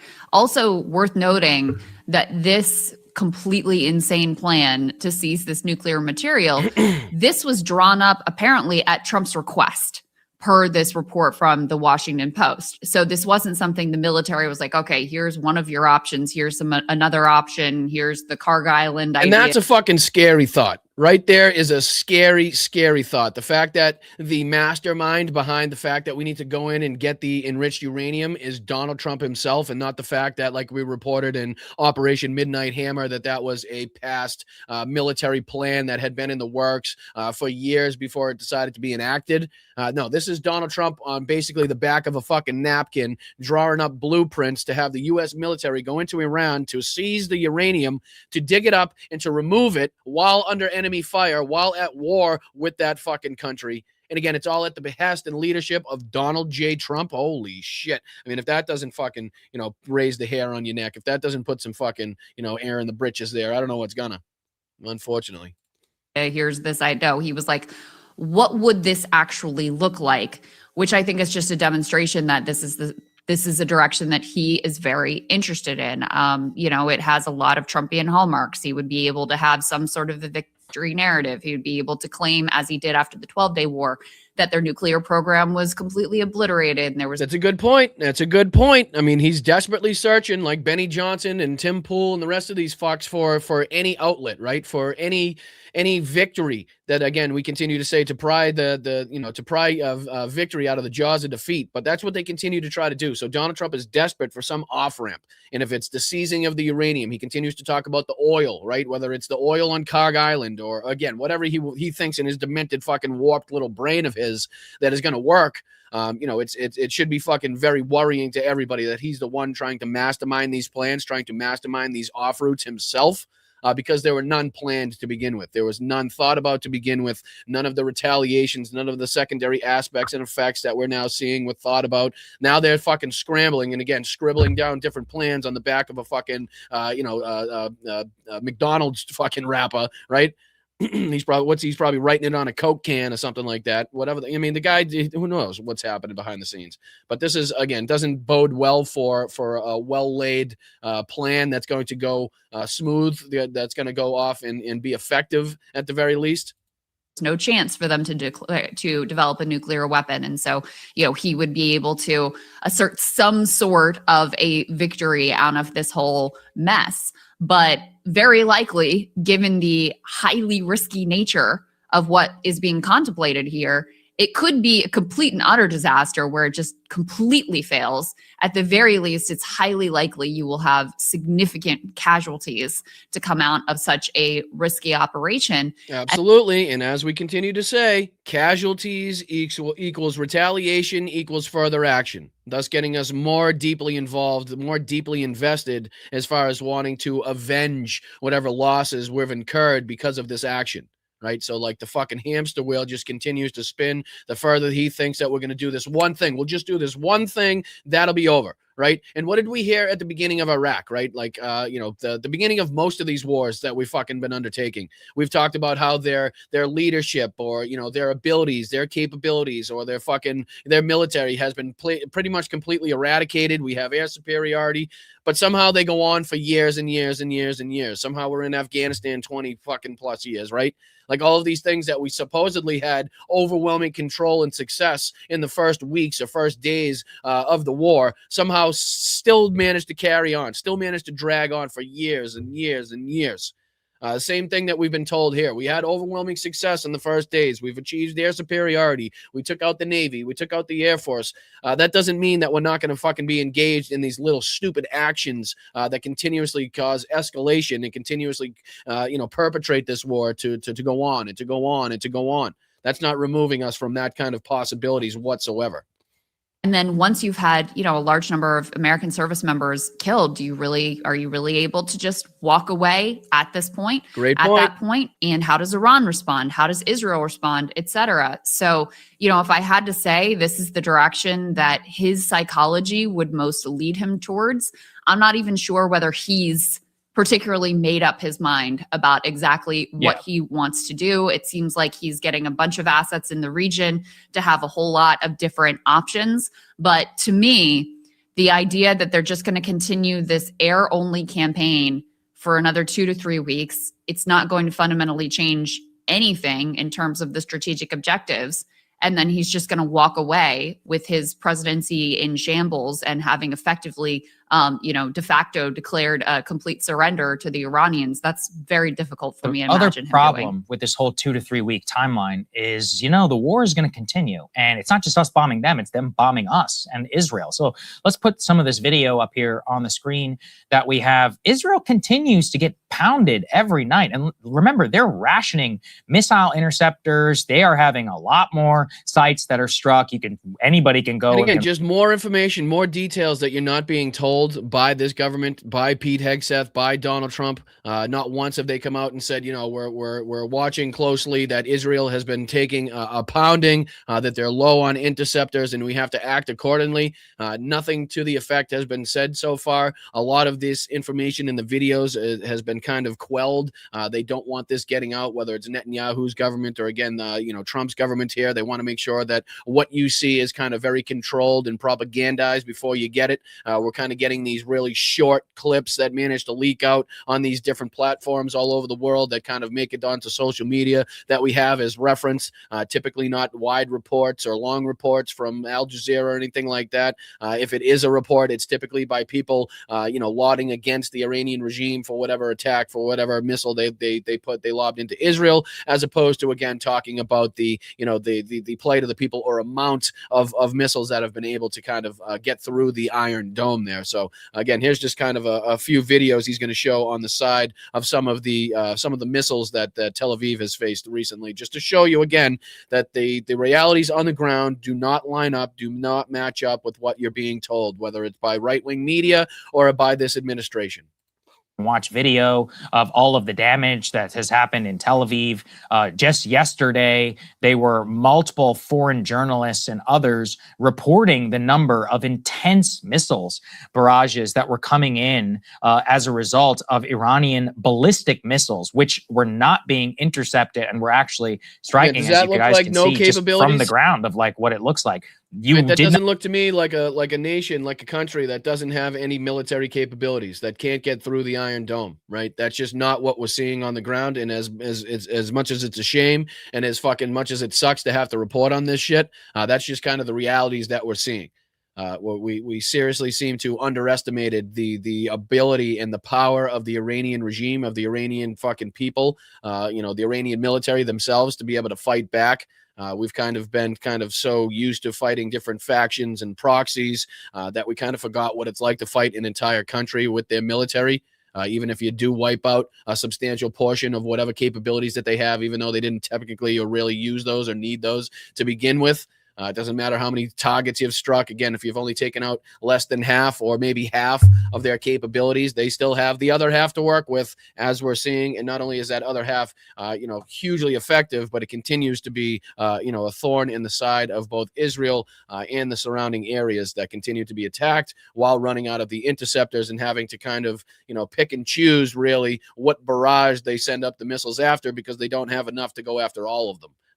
Another way in which the United States has kind of left all of the surrounding regions, the allied regions, in limbo. Well before any of this was even undertaken, they should have been stockpiled. Their defenses should have been fucking ready to rock and roll. Again, if this was, a true action led by somebody that had a fucking head on their shoulders or whatever, that's typically what you would think would happen, but that's not what we saw. Not see much of this in the very opening days of the war, when their interceptor stockpile was much more. That was I believe it was an oil refinery that you all are watching right now on your screen. And you can actually see, let's put the Times of Israel report up there. They are even admitting right now, Iran and Hezbollah launch attacks as Israelis are hosting the Passover Seders, sending the millions into the shelters. But they also note that the number of strikes was more than at any time since the first week of the war. So it's actually... And again, that's substantial. That's substantial. If they're still able to put up more missiles now than at any time since the first week of the war, again, doesn't go to show the capabilities being dwindling, right? Doesn't show that their capabilities are what the governments now say that they are. Goes to show that they still have ample ability. They still have the control over the Strait of Hormuz, and again, the ability to affect pressure on the world economy and to lob missiles into whatever targets they seem fit, with the help of Russia and China, obviously using their intel, using their targeting systems, using their kind of knowledge on how to get around the different drone, to get around the different air defenses, and it seems to be having ample impact as far as that's concerned as well. All right, let's dive on to real quick here, kind of keeping it in the theme. I just want to talk about Donald Trump's poll numbers. as it were, and kind of how in the fucking toilet he is on pretty much every aspect, whether it's the economy, whether it's the war in Iran, whether it's what's going on with ICE and DHS, whether it's fucking, you name it, and he's underwater and he's struggling. And again, so we don't have to dive into, I forget if it's Kornacki or the other one here by itself. I pulled up this video for us to check out. And again, this is just the first minute or two going into, I think he details this CNN clip talking about Trump's worst polling numbers of all time. This is It's Over. Experts say Trump's polls the worst of all time. So again, let's just dive into this real quick, and then we'll get into Greg Kelly, and we'll finish it out maybe with some Donald Trump Jr. Making fun of his dumb ass. So all right, let's dive into it. All right, y'all. When I say these polls are getting worse and worse and worse for Trump, I absolutely mean it. So within just the past 2 weeks, I've seen a 36%er, a 35%er, maybe another like 37 or 39. And we even had the other day, I think it was a Ledger poll, and it was at 33%, y'all. 33. That means, at least in that one poll, he's actually gone lower than the post-January 6th polls. And I need you to understand, this is before the shit really hits the fan. Because we all know what's going to happen now. We all know that the blockading of the Strait of Hormuz is an absolute catastrophe. There's an oil and gas shock, but that also extends to groceries, and that also extends to whatever packages you're getting from Amazon, right? It's an input that goes up for the entire economy. And so we're on the brink of some sort of a depression, global depression, okay? And right now, gas is $4 a gallon. We haven't hit the bottom yet. It's going to go up and up and up even more. And so even before we get the real impacts of this horrific and illegal war of aggression against Iran, we're already at 33%, dog. We're already there. Now let me give you this new data and buckle up for this ride. So first we go to Harry Enton, the polling guy over at CNN, and he says the following. We are talking as low as Death Valley. And this, I think, is so key here, which is, Johnny B was pointing out, it is sped up now, but this has been a steady fall into the abyss. There is no bottom. Death Valley, Death Sea. That is how low we are going. And look at this. I think this really just kind of shows that it is not one event that is dragging Donald Trump down. It's a slew of events that have come together and have continuously dropped his net approval rating. You go back to last year when he was sworn in for a second term. He was at plus 6 points. Then minus 3 points a year ago. Minus 7 points 9 months ago. Minus 10 points in October 2025. January 2026, minus 13 points. And now all the way down to minus 18 points. A term too low. And what is so key to point out here is, let's just say that somehow we got out of the Iran war tomorrow. Yeah, it might climb a little bit, but we have seen a steady and dropping number that just seems no sign of rising. And by the way, it is not true that if we got out of the Iran war tomorrow, this would rebound, because even if Trump tried to taco, even if he wanted to get out of this war, Iran's not going to open the Strait of Hormuz. Why would they? They shut down the Strait of Hormuz, and they immediately got dub after dub after dub. They immediately got sanctions lifted on their oil when they did that. Okay? They were trying desperately to get sanctions relief before that through every diplomatic way possible, and it never worked. But as soon as they shut down the Strait of Hormuz, it worked. You know what else they're doing? They're allowing the Chinese ships through, but not allowing our ships through. You know what else they're doing? Trading in yuan, the Chinese currency. You know what else they're doing? Taxing ships that they allow through, making side deals and taxing ships. So I'm just going to go into a few more of the numbers that he shows here on the screen as well. Let me throw these up there.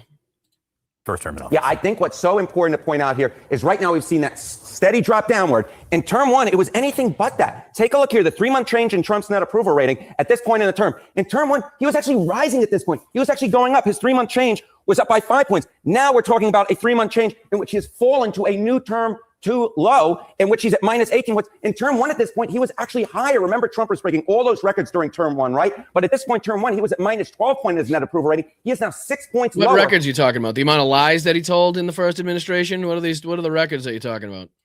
Who are running for office in a few months, watching this with a lot of trepidation. Let's talk about independents, which has been this group which really has just been eye-popping the last few months. Eye-popping indeed. This number, if there's one big number from this, is that Donald Trump now has the worst net approval rating among independents of any president ever at this point in term two. He is the worst approval rating with independents of all time. Nixon was 36 points underwater. Bush, 37 points underwater. Donald Trump, 45 points underwater to match the number of his first presidency. He's probably going to be happy and excited about that.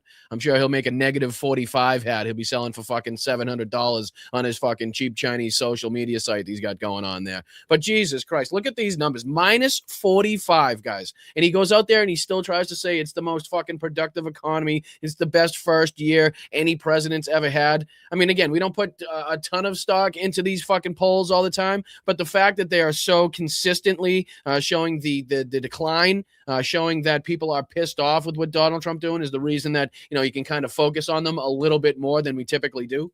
Worse than Richard Nixon, who would be going adios amigos in a few months back in 1974 at term 2. Look at this, minus 45 points. Worse than George W. Bush at this point in term 2. The Iraq War was weighing him down at minus 37. And worse than Richard Nixon, when, of course, there were all those impeachment hearings back in 1974 at minus 36 points. He's nearly 10 points worse among independents on his net approval rating at this point in term 2, Donald Trump is, than Richard Nixon. My goodness gracious. To me, Jesus Christ, you know what I mean? To be worse than somebody that, again, was in a very unpopular war, and then somebody else that was engaged in impeachments and criminality, just goes to show you how unpopular Donald Trump is at this moment in time, and why we consistently keep seeing the elections, the election results and the polling numbers that we've seen, you know, throughout Donald Trump's second term here. But let's dive into a little bit of idiocy. I know I'm kind of rapidly running out of time here. Let me throw this on the screen because I'm dying to know again how these people try to you know, butter their audience up, and how they kind of try to bring this news to their audience. Are they going to try to make it seem like it's not good? Are they going to try to make it seem like this is just something, you know, that happens all the time? Are they going to try to, you know, scapegoat Pam Bondi as being the problem? Here's Greg Kelly, the world's dumbest man, the dumbest man on the internet, the dumbest man on Newsmax by far, telling his audience about the firing of Pam Bondi. And I want to see how he tries to sugarcoat this, how he tries to make it seem like this is all just part of the process, part of the plan, and that Donald Trump's got everything under control. Let's see if we can dive into just a minute of this. And then after we get this schmuck, we got Donald Trump Jr. going into, for the first time since the Iran war started, anything about him talking about it. So let's see if we can dive into this first. Appreciate you guys. Hit that like button. Yes, Pam Bondi fired, Attorney General. It was about time. This does not mean the administration is in chaos or anything like that. No, it's always good when the Attorney General gets fired. It's always good when the Attorney General is actively shunned from her position, and everybody says that she's screwed up. And she's got the other side saying that she's protecting pedophiles, and she's responsible for the biggest cover-up because of the president we now have in fucking U.S. history. Those are all good things. That doesn't mean there's any chaos or any problems inside the government. What about Kristi Noem? How about her? What about Greg Bovino, right? What about fucking, what about, what's her name? What's the guy's name? Fuck, I can't remember her husband's name. The guy with the big balloons. You know, does this kind of bode well for the administration? Is this showing kind of, you know, coherence, consistency in the administration? I don't think so. Every administration has some turnover. Yeah, turnover. That's what we'd call it. Some turnover. Again, people that were, again, responsible for the cover-up of the Epstein files, just kind of turning them over. You know, it happens all the time. Everybody's always in there turning over the AG at any time they can. Appropriate. That is something I predicted and, quite frankly, called for a little over almost 2 months ago. It's crazy how he's turned himself into Donald Trump. He has slowly morphed himself into Donald Trump, speaking like him, his hand gestures, the whole fucking everything, his hair, the way he does his hair, like he's literally turned himself into fucking Donald Trump. Like, remember when all those idiots showed up to Donald Trump's court case and they all had the same suit on, the same color tie, and they looked like they were dressed like Donald? Like, that's what he saw, and he was like, I need to do that, but I want to take it a step further. I want to make it my entire persona. I want to fucking change my lips. I want to change the way I do my hands. I'm going to do the whole thing, and I'm going to do it so much that it becomes second nature. Like the way he taught, like he's trying to, again, emulate Donald Trump in every way, shape, and form. I was frustrated, and I said it. Pam, I like her, but she's in over her head, and she's not doing the bidding of, and that's okay, the bidding of, yes, you can do the bidding of we voted for the president. He did his Wait a minute. part. So you're saying she got removed and she should be removed because she wasn't doing the bidding of the president? Again, you do understand about the separation of powers, right? You do understand that it's not, the DOJ isn't directly controlled by the president of the United States, right? You understand the judicial, you understand the legislative, you understand the executive branches, Greg? Probably not, obviously, but no, the DOJ, no, the AG is not there to do the bidding of the president of the United States. Quite the fucking opposite, actually. They're supposed to be working separately, independently, right? That's kind of how that's supposed to work. I mean, I'm not going to sit here and explain the separation of powers here in the three branches of government to you, Greg, but it would be wise. It would probably help you a lot in your conversations and your debates if you kind of looked up the rules and how the processes of the government works. It's just maybe a little piece of advice. And now the people he appointed have to do their part.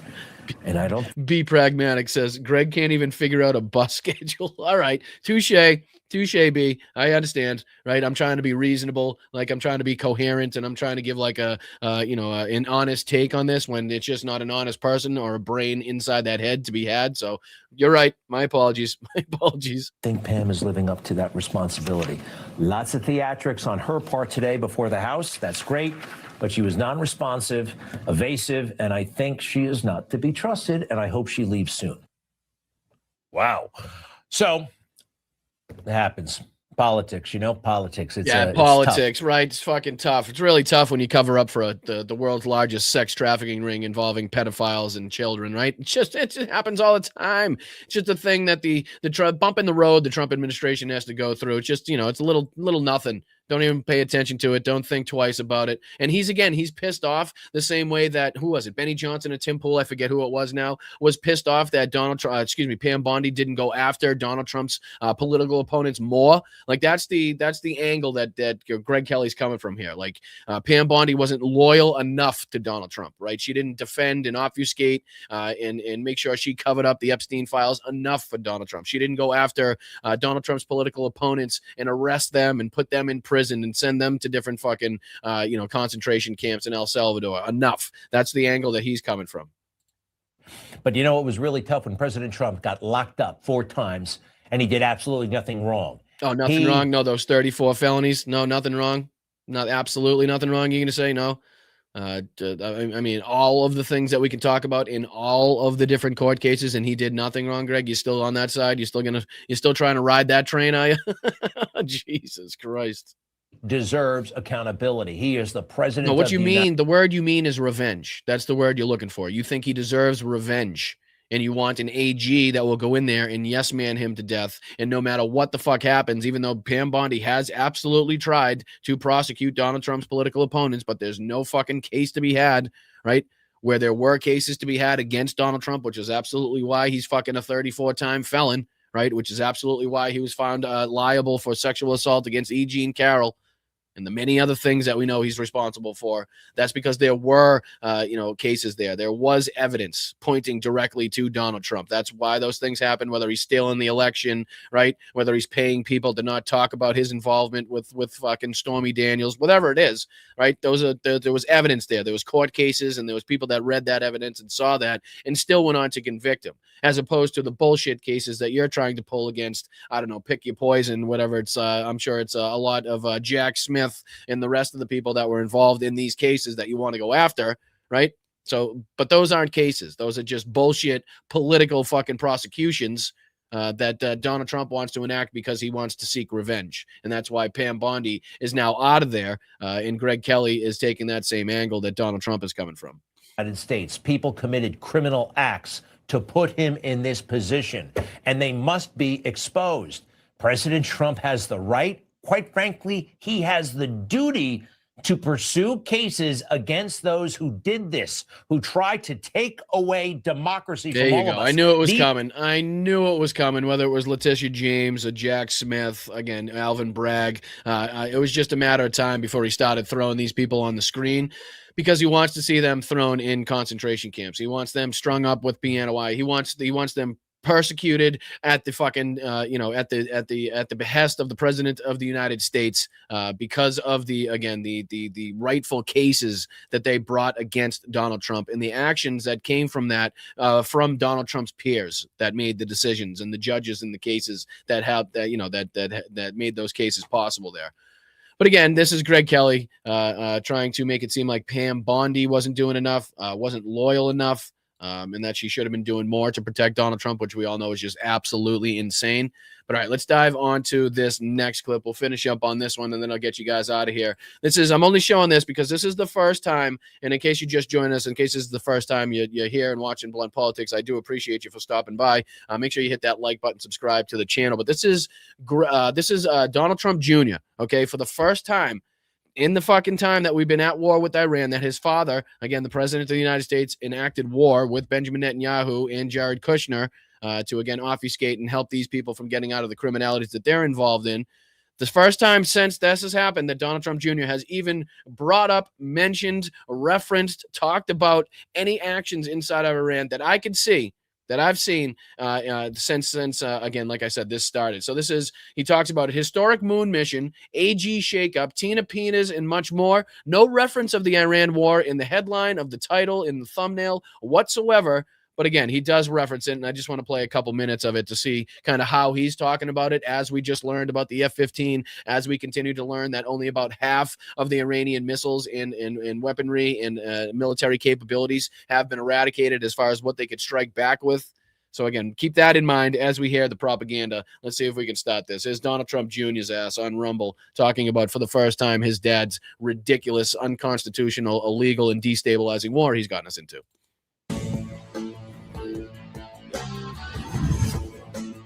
Yeah.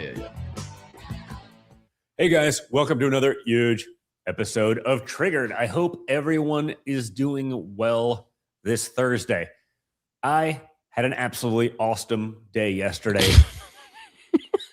Guys, he had an awesome. It was so awesome. The time he had yesterday was so, it's almost indescribable how awesome his job was, or the time that he had was yesterday. So again, we are about 3.5 seconds into this podcast. And again, I flub words all the time, but again, I don't go out there and say I'm the fucking cat's meow. I don't go out there and say that, I know more than other people, or, I speak the best, or I have the best words like this guy and his family does. So again, probably held to a different standard for that matter, but 3 seconds into it, and he can't even pronounce the word awesome.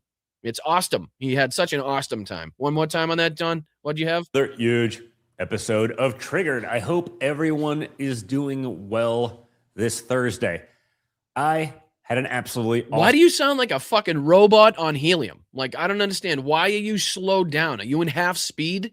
Like, he sounds like a robot in half speed. I hope you have an awesome day. Welcome to... It's like, Jesus Christ, somebody speed this guy up. For a guy that's supposed to be on cocaine all the time, you sure are slow. Awesome day yesterday at the Kennedy Space Center in Cape Canaveral, Florida. So we'll show you some of that later on in the show.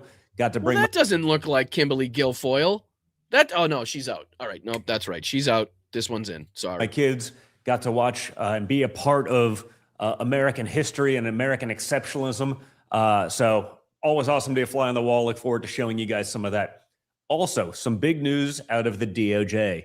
Todd Blanche is named acting attorney general. So we'll stay tuned for the latest there.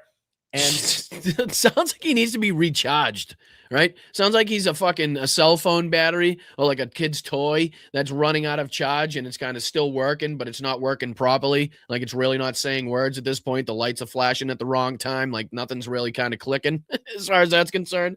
But Jesus Christ, let me go on to where he actually references the Iran war. He does it at about 10:30. So it's about 10 minutes and 30 seconds into his entire show before he even references this.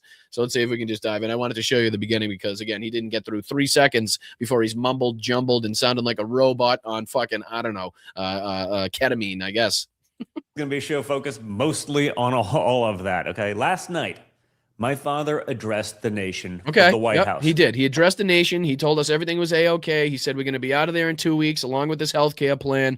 He said that the military has been eradicated. No more capabilities. We're flying around fucking where we want, when we want, how we want, with no danger being posed to anybody over there right now. So knowing what we know about the F-15 that was shot down, knowing what we know about the ongoing search and rescue, knowing what we know about the ongoing strikes inside of Israel, keep that in mind as you hear Don Jr. try to, again, repeat and kind of contextualize what his father was saying in his address and all the lies and bullshit. So check this out. On where we stand in Iran.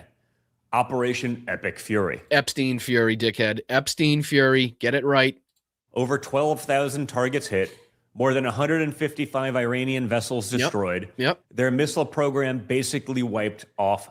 Really? So tell me, I'll play the full sentence. He's going to tell you here that their missile program has been wiped off the map, guys. That's what he's about to say. Operation Epic Fury. Over 12,000 targets hit. More than 155 Iranian vessels destroyed. Okay. Their missile program basically wiped off the map. Their missile program basically wiped off the map. Now, this is from the Jerusalem Post, as reported by CNN, as we talked about earlier in the show, just in case you missed it. But this is U.S. intel says half of Iran's weapons are still intact, as Trump and Netanyahu claim otherwise, as they would. Okay? So as Donald Trump here is repeating his dad's propaganda, we have reporting not only from the Jerusalem Post, but I think originally reported coming from CNN sources to suggest that about half of Iran's weapons are still intact and able to be used against United States troops, against United States bases, against obviously United States planes, as we've seen this morning. So again, do go on, Don Jr., and tell us how about the eradication of not only the nuclear program, but also the missile capabilities, as we, again, every single goddamn show have to show you the different strikes Iran's responsible for. Check it out. As we speak this evening, it's been just 1 month since the United States military began Operation Epic Fury. Epstein targeting Fury. the world's #1 state sponsor of terror, Iran. In these past 4 weeks, our armed forces have delivered swift, decisive, overwhelming victories on the battlefield. On the battlefield. He sounds like the fucking guy in Men in Black that hasn't had enough fucking sugar water. Was it salt water? I forget now at this point. It's been so long. But he sounds like that guy that's not wearing the right skin. Yeah, on the battlefield. We had, and then again, what battlefield? What fucking battlefield are you talking about, you dumb son of a bitch? An air campaign doesn't have a fucking battlefield, right? Apparently, you've not put boots on the ground, right? So in the sense of a battlefield, you've not seen any yet. Not saying it's not going to happen, but the guy doesn't know what the fuck he's talking about. Victories like few people have ever seen before. Tonight, Iran's Navy is gone. Their Air Force is in ruins. And none of it seems to matter because we're still getting struck. We're still losing planes. We still have our bases being struck. The whole 9 yards is still going on. The Strait of Hormuz is still closed. So as much as I love to tell you how many targets we've hit and what we've taken out, seemingly we've taken out the wrong 12,000 targets, and seemingly we took out the wrong ships and the wrong fucking things because it doesn't seem to be having any effect on the pressure they're able to put on us. About the contrast. Remember when Joe Biden could barely even get through a sentence and basically apologized for America? Yeah, so that's why you had Jesse Waters on Fox News quite literally having to go on and say that it wasn't a low energy, or at least excusing his low energy and mumbled fucking statements and rhetoric there because it was 9 p.m. on, in the Oval Office. Like, give him a break. It's 9 p.m. It's really late, guys. Basically admitting that he's sundowning. Right, basically admitting, hey, the sun wasn't up, the night sky was up, so of course he was going to be low energy, of course he was going to be slurring his words, of course he couldn't say the word battlefield, right? That's what Jesse Waters quite stupidly going on Fox News like he did and excusing the rhetoric, excusing the slurred speech, excusing the low energy because it was 9 p.m., thus calling grandpa an old fuck and saying he should have been tucked in well before that, if you're reading between the lines. Every chance he got, remember that? Well, now we have a commander-in-chief not apologizing, not hedging, telling our enemies exactly what's coming and making it clear that we mean... Wait a minute. When did he tell the enemies exactly what's coming? We, the people of the United States, don't know what's coming. How did he already relay the message to the Iranian? What is coming? We don't know what's coming. That's the whole fucking point. He's basically said everything is coming, everything's not coming, everything's going to happen, but nothing's going to happen. We've already won, but we're still getting fucking attacked. Like, nothing makes sense, nothing lines up. There is no through line. There was no message in his address, right? Even Preston Stewart, I was going to play one of his videos where he was kind of speculating on, what Donald Trump was going to say, what Donald Trump was going to say in his address. And he would talk about, how he thought he was going to attack NATO, and he thought it was going to be a substantial address with something being announced. Everything was incorrect. And again, not at any fault of his. It's because it's so difficult to figure out what the fuck was going to be said, which way we're going to go, which route is going to be taken, that it's impossible. But none of that seemed to happen. There was no message. There was no main goal announced, right? Nothing like that. The 2 to 3 week bullshit was about the most specific of anything that he gave. And we all know what 2 to 3 weeks means to Donald Trump. Means absolutely nothing. It's crazy. Business. Compare that to 20 years in Afghanistan, where we spent $2 trillion and left with our tail between our legs. And they forget that it all started somewhere, right? Like, we didn't waltz into Iraq. We didn't waltz into Afghanistan having already spent $1 trillion, right? Like, we didn't go into Afghanistan already being there for 20 years. Like, at some point, we were only there for a month. At some point, we were only there for 2 months. At some point, we were only there for 3 months. Like, and then it continued to go on and on. Like, they continue to point out, like, oh, we haven't been there as long as we were in Korea or Vietnam or World War I or World War II. Yeah, well, guess what? At some point in World War II, we were only there for a week. We were only there for fucking 2 weeks. We were only there for a month. And then it continued. Like, that's how it works. Because we're there now at this point in time doesn't mean that's all we're going to face. Clearly, it's not ending today. So the fact that you're saying, like, only a month is irrelevant. Yes, obviously, we're in Afghanistan for 20 years. Guess what? At some point, we were only there for a day. We had only been there for 2 days. We had only been there for 3 days. Like, in the beginning of Iraq, we were told how much we had fucking already accomplished against the Iraqi military, right? We had already managed to wipe out their capabilities and managed to get complete and total air superiority. Yet we were there for the extended period of time that we were there. So that's how these things start. Doesn't mean that that's how it's going to fucking end. So they're trying to pull these W's. They're trying to pull the victories out wherever they can, and it's impossible to do so, right? People aren't fucking stupid. People aren't buying it. People see the hurt at the pump. People see the hurt at the grocery store. People see the danger posed to their loved ones that are now serving in the region. There's no way to get around it at this point. It's fucking impossible. So the first time that Donald Trump speaks about this, Donald Trump Jr. speaks about this, is basically just to recite his father's address, just to recite his father's fucking Truth Social feed. So, another mealy-mouthed attempt as we expected here, but I'm over time. I'm out of time today. I really do thank the crowd that was here for today's show. Thank you guys so much for watching and tuning in. Thank you to everybody that left a chat, that subscribed to the channel, that left us, a super sticker or, a YouTube membership or whatever it may be. Anybody that's engaged, please stick around because we'll thank everybody right now. Starting off usually with the people on Venmo. So thank you to the mods for another great show. You guys are fantastic. But, I say every show is good. I'm biased in that regard. So let me know what you guys think after the show's posted. Let me know in the chat, what you guys thought of the show, what you need me to work on, what you want to see change differently, what you think could, make the show progress further, whatever you guys want to see, whether it's, better microphone, a better camera, whatever. You guys let me know how I can change the show and make it a better production for you guys because I'm all ears. I'm always open. So let me just see if I can thank some people on Venmo and I'll get you guys out of here. Oh, thank you so much, Nance. We love you, Nance. Thank you so much. Much relief here. My nephew texted his parents. He's fine, just worried about his squad. Oh, that's so good to hear. So good to hear, Nancy. Obviously, as we continuously do here, we try to reference and show kind of our empathy and compassion to family and friends that may know loved ones and kind of close people in their lives that are now serving in the area, that are now kind of under threat of maybe going and having to serve in the area, whatever it may be. I know this is really, really a difficult time for you guys, and I'm sure you're losing a lot of sleep. So it's very good to hear that you've heard from your nephew, Nance. That's awesome. We're very, very, very happy to hear that. And hopefully it stays that way and you guys can stay in constant contact and he stays out of harm's way and kind of everything goes off without a hitch as far as everybody involved and the people that they have in the area and the loved ones that they're affiliated with and associated with. So Nancy, thank you so much for your contributions. Thank you so much for being here. Thank you so much for, being one of the top community members here. We love you. We thank you so much, and we're very happy to see that your nephew is okay and that you've heard from him. But again, we send good vibes. We send all of the love in the world, and kind of we sit here and pray that it remains that way, that he stays safe and out of harm's way. So appreciate you, Nance. Thank you so much. Let's see who else.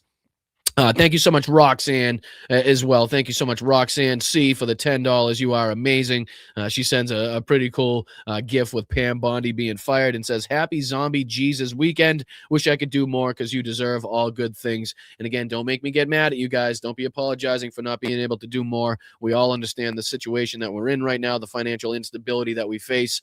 And again, I recognize that you guys are really, really kind of attacked with all of these different shows and what they want you to contribute to and kind of donate to and buy. And I understand that it's a lot.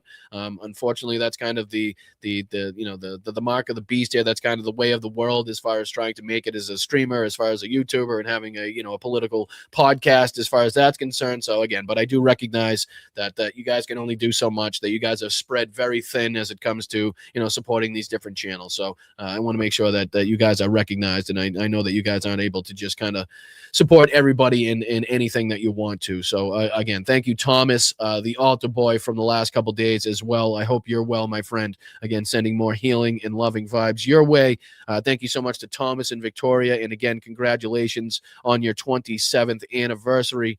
Really, really cool to see. Really, really good to see that we have so many awesome people in the chat celebrating some special moments in their life. Thank you so much to Teague as well for the $20 for the pod.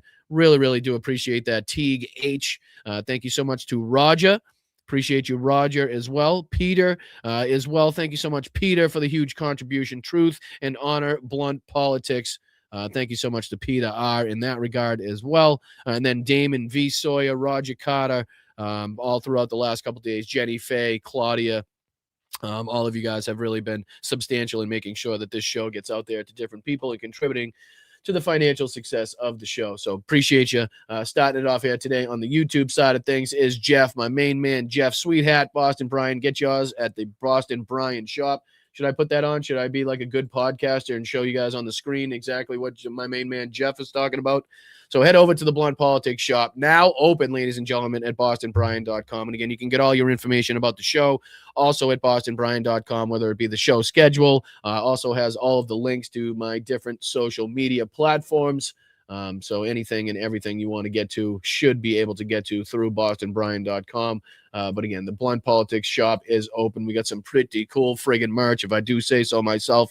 Here's just a couple of examples, just a little taste, a little teaser of what's on there. So check it out. I do really, really like the Chinga Migra and also the Fascist Fighter one. My favorites, obviously. The rest of them are fucking fantastic as well. So appreciate you guys for hopping in there. Don't forget, anybody signed up at Patreon also gets access to the perks, whether it's a sticker, whether it's a tote bag, also the discounts on the merch site as well. We'll be rolling out that as well. And obviously, anybody that gets any of the Ukraine merch gets to, have their contributions donated to United 24. We're trying to kick back in any way we possibly can without busting the show as well. And again, just a few different aspects of the Patreon that you can sign up for, the different levels, the different shout outs that you get, access to the Discord. We're trying to get the Discord back up and running as well, where you guys can go and continue the conversation either after or before the show.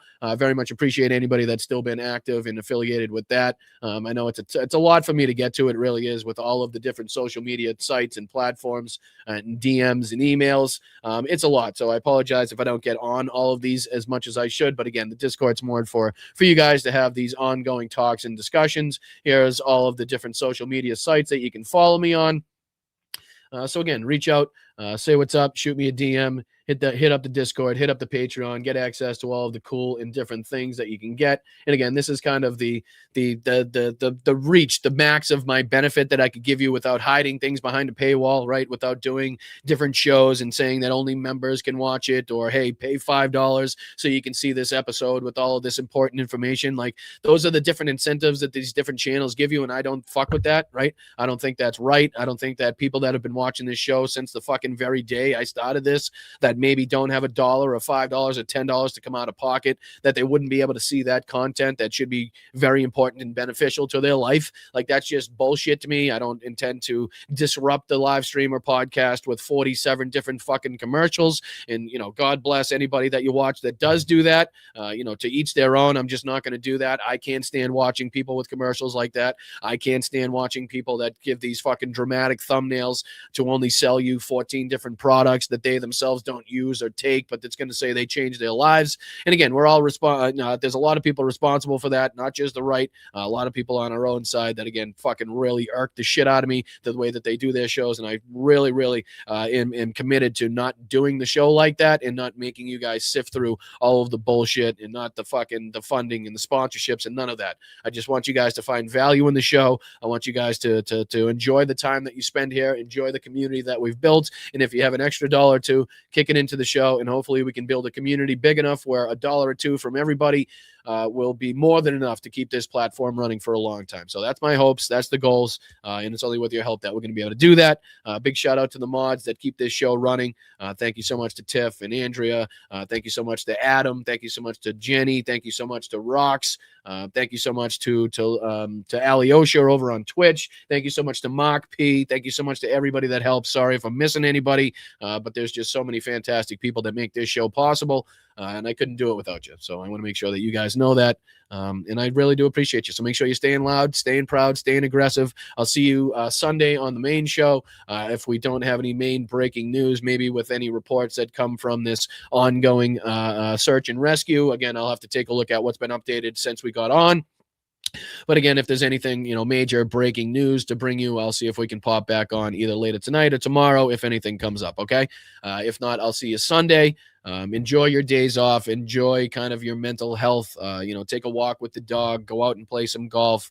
Go out and bowl. Go out and watch a movie. Read a book. Listen to some music. Play an instrument. Whatever it is, make sure you're taking time for yourself. As much as I want you to stay involved and be educated and informed, I need you to be kind of on the ball.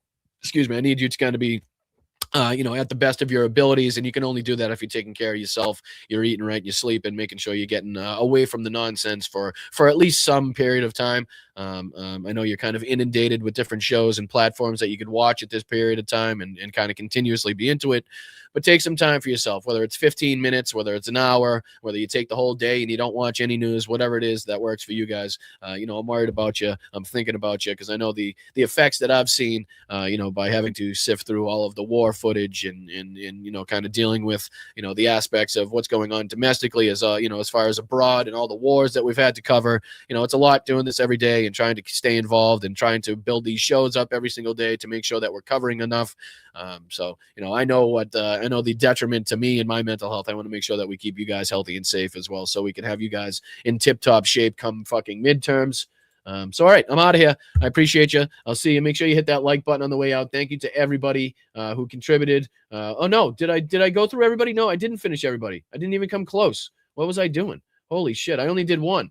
So Jeff threw me all off. My apologies. I went on a rant about the shop. I didn't go on to thanking everybody. So my apologies. Let's continue. Nola, thank you so much for the $5. Love to help, and I appreciate that you do help. It means a lot, and it goes a long way in helping. Thank you so much to Bridget for being here for 11 months. We're in a period of what the fuck fatigue. A good way to put that, Bridget. That's it goes along with what I was just saying there as far as taking care of your mental health as well. Because right now, the fatigue that you could be seeing, you might not notice it, right? You may just be thinking, hey, I'm staying involved. I'm staying current in all the news. And, you don't really see, kind of the boiling frog aspect until one day you have an ailment or, one day you can't breathe or you're sick or something like that. So, again, make sure you're taking care of yourself. I appreciate you for being here for 11 months. I really do agree with what you're saying there as well. Thank you so much, Treva. How are you? Good to see you. Good to see you, Treva. Thank you so much for becoming a new member. Love to have you in the chat. Always good to see you. Very much appreciated for joining again. Thank you so much to Deb. We have to get rid of Hegseth ASAP. No more of this white Christian nationalist BS. And yes, and again, one cannot forget that these people were confirmed. Okay? Like, don't forget that we have idiots on our side that thought it to be okay to say yes, to confirm these fucking lunatics and idiots and incompetent fucking hacks that were completely and totally unqualified for the positions that they were being elected to or put up to. So never fucking forget that. Again, the main point is absolutely we need to get rid of them, but it still frustrates the fuck out of me that we told everybody this is what was going to happen. This is the instability and the chaos that was going to come from, appointing these assholes. And unfortunately, we had people that just didn't see the writing on the wall. So thank you so much to Deb. Thank you so much, Alvin, for 11 months. Let's fucking go. Make Legos great again is fucking stupendous. is fucking stupendous, Alvin. Thank you, dude. Appreciate not only the 11 months of loyalty, but also your fantastic fucking comment. Make Legos great again. Make stepping on Legos not painful. How about that, right? Or put a bunch of Legos under Donald Trump's feet. That's what we should do. We should just cover Donald Trump's floors in Legos in hopes that he steps on every single one of them. But thank you, Alvin. I appreciate you, brother. Thank you so much to Greg. Killer diss track, Greg says. Again, they have really raised the bar. They really have. It's an issue. It's a problem at this point. It is. So thank you, Greg. Woke Antifa, good to see you. So good to see you. I appreciate you. Member for 1 month. Let's fucking go. Always good to see you people from different social media sites here in the chat as well. So I really do appreciate you for stopping by. He says Iran's troll game is mastery level, and it is. It's like I said, it's an issue. It's an issue that the White House is going to have to contend with, and that I have to fight with every time that my head starts bobbing. And I'm like, fuck. I mean, they got me again. They got me again, especially where they're going after Trump and Pete Hegseth and Netanyahu. It's like, fuck. Every time I catch myself. But thank you, Woke Antifa. I appreciate you very much. Thank you to Nola. We thank you, Brian. No, thank you right back. You don't get the last thank you. I get the last thank you. I thank you. You don't thank me. That's how it's going to go. But I appreciate you, Nolan. Thank you so much for putting up with my bullshit. Thank you so much to Bicycle Mike as well for the $2 contribution. This will end badly. I hate being the bully. Absolutely. Like there's already no way that this is going to end positively. And in fact, we are the instigator. We are the wrong ones in this situation once again. So unfortunately, it's a situation that we have to face. Bicycle Mike, at least we know that you are on the right side of history and you stand with us against this war, against war in general. And I appreciate you for being here, obviously, for the contribution. Thank you, brother. Shelly, how are you? Thank you so much for the $2 contribution. I wanted to donate 1.5 trillion. You know what? That would be fantastic. I think I could stop taking donations if, in fact, you were able to come up with that much, Shell. That would be pretty cool. But I don't know if I'd be able to get that through the old Venmo. I think that might set off a couple red flags. But that would be fantastic. Thank you. And again, the $2 contributions at some point, if we can build this community up, may get us to that point, Shelly. I'm never saying never, right? But thank you so much for your contribution. And I really do appreciate for your attempt at draining your bank account and the entire bank account of whatever state that you're in. Appreciate that. Thank you so much, Easy Rita, as well. You do such a great job of stitching together sources, Brian. I appreciate you. No, thank you so much again for the recognition, for your kind words, for your loyalty, your friendship, and obviously the contribution there of $5. It's very much appreciated. And again, big shout out to you, W's, to everybody in the chat who's contributing today. And again, I try to do my best. I'm not. I think, again, what gives this podcast its uniqueness is the fact that we're not kind of polished. We're not this kind of, pinky up, having worked in the mainstream media for years, this kind of like polished routine. It's just, it's real. You know what I mean? It's normal people looking up news, trying to fucking go through the different sources and articles and clips that we can go through and either call stuff out or learn things or get more fucking informed on whatever situation we're talking about. So again, it may not be the most kind of flowy of podcast. Sometimes it's 20 or 30 clips that I have pulled up or articles that we have to dive through, and it gets kind of chopped up a little bit. So I do my best. I really do. We're trying to get better at it every single day. We're trying to bring you better production, better quality, better merch, better stuff like that, better recognition of the people contributing to the chat. As you'll see in the exit video, we now have people's names listed. So anybody that's signed up at Patreon, make sure you stick around to the end, because now in the exit video, your names are going to be listed. We're trying to figure out how to do it with the YouTube members, but there's a shit ton of you. So I just don't know how it's possible. We'll figure out a way at some point to recognize you.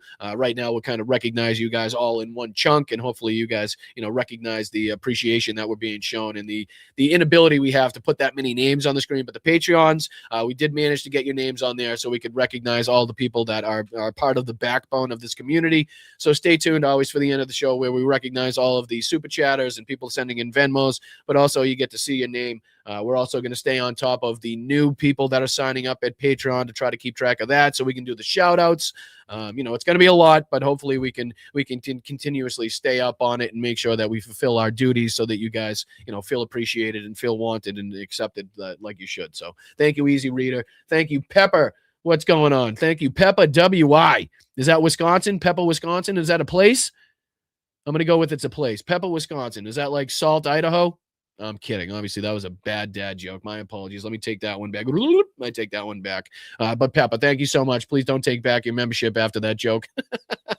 Thank you so much for being here for 6 months. Thanks, Brian. I appreciate your work. Right back at you. Peace, love, and happiness to you. Very much appreciate you watching. Hope you're having a wonderful day. Hope you're having a fantastic weekend. That goes for the rest of you as well. Hope you guys all have a good weekend. So thank you so much to Peppa. Thank you so much to Sin T MCG. Sorry if I'm mispronouncing that or not seeing where that's supposed to be said a different way, but thank you so much for your $10 contributions. Look at your absolutely adorable children. Oh, that's amazing with the Christmas tree in the background. I appreciate you sending that. I appreciate you sharing not only the picture, but also your contributions. Please tell the little ones I said hello. I am a big fan of the little ones. I think that dogs and kids are much better than adults in this regard. But, what are you going to do? They want to claim victory at whose expense? The citizens of all countries involved. Right. Absolutely right, Sin, because, we've talked about the effects that the Asian markets have seen, the European markets have seen, again, above and beyond what we're feeling here as far as the pinch in the United States. So, again, these people that we're going to leave out in limbo, where Donald Trump's threatening to just walk away from the Strait of Hormuz. Meanwhile, it's still closed. And meanwhile, the effects are still being felt by our allies in different countries all over the world. So I wouldn't put it past them. I really wouldn't. None of this seems to add up or make sense. So, whatever doesn't make sense might be the next thing to happen. But again, thank you so much for the $10 contribution. And please give a high five and a shout out to the young ones for me. I appreciate you. Thank you so much, JD. Let's fucking go, JD. Let's go, Masha. Thank you guys for your super stickers. I really do appreciate the both of you. Under Biden. Amazing. And I can't thank you enough for your contributions and being here for the length of time that you've been here. Thank you, No Money G. Appreciate you, No Money G. Thank you so much for the $2 contribution. Same thing with Bethany. 19 months. Let's go, Bethany. Fucking amazing. Let's go. I appreciate you guys. You guys are just amazingly loyal. I can't thank you enough for your passion, your contributions. Happy Good Friday, everyone. Love you all. Happy Good Friday to all of the real Christians out there. None of you fake Christians, posing and basically just as bigoted, white nationalist, racist pieces of shit. But everybody that truly recognizes the teachings of Jesus Christ and actually goes out there and would give the shirt and would give somebody, water when they're thirsty or food when they're hungry, the huddled masses, So thank you, thank you, Bethany, for the 19 months, and thank you for the message as well. Thank you, Rox, for everything that you do in the chat and also your contributions. What a valued member of the community you are. Wouldn't be anywhere without you guys, and I can't thank you enough. DPD as well. Unbelievable to continuously see you guys coming back. Boston Brian, do you cook? Maybe you could earn extra money by making cooking videos. If they can garnish views making $2,000 pizzas, then why can't you, love?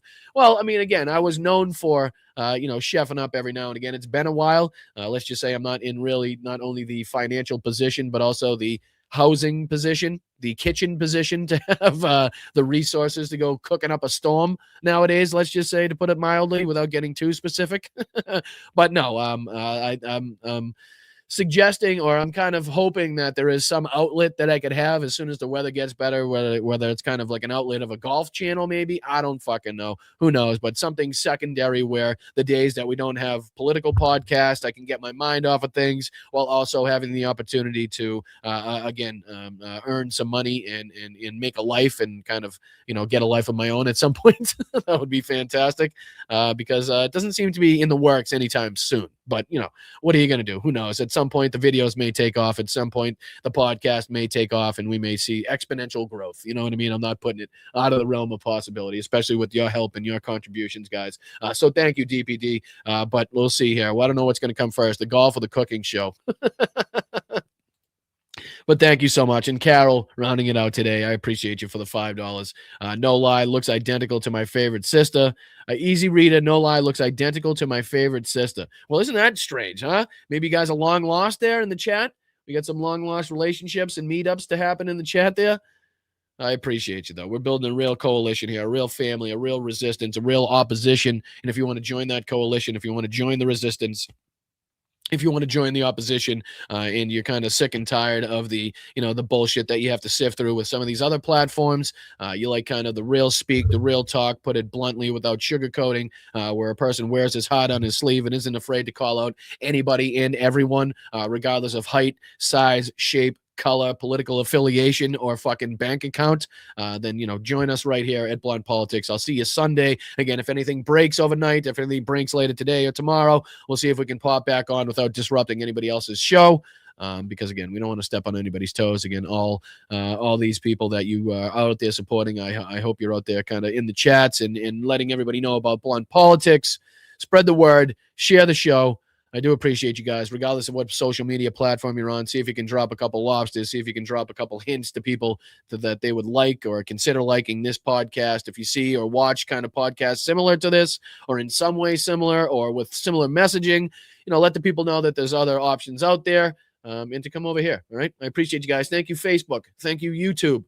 Thank you, Twitch. Thank you, Instagram. And thank you, Substack. Everybody watching later. Drop a comment under this. Leave an emoji. Whatever you can do to let the algorithm know that you were engaged and that you watched. I forget now how many words you're supposed to leave in a comment. But, if you ask me a question, if you engage, tell me what I can change. It should be enough where, again, the algorithm respects it and, makes it so other people can watch the show. So, all right, I'm out of here. Double salute.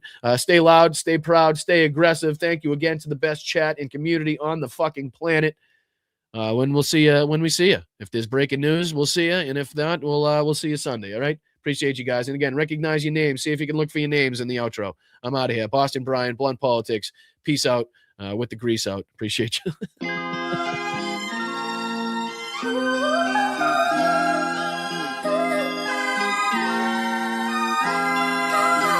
How are you, Benny Loco? Good to see you. Good to see you, Benny Loco. Thank you so much for dropping by. I hope you're well, dear. I hope you're well. Thank you, Pops. Austin Pine makes a cooking video, shares the secrets in preparing Elio's pizza. Don't fucking call me out.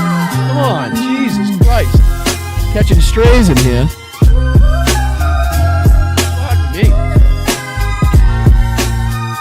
I can cook a mean mac and cheese, too. You just haven't seen it yet. Aprons only.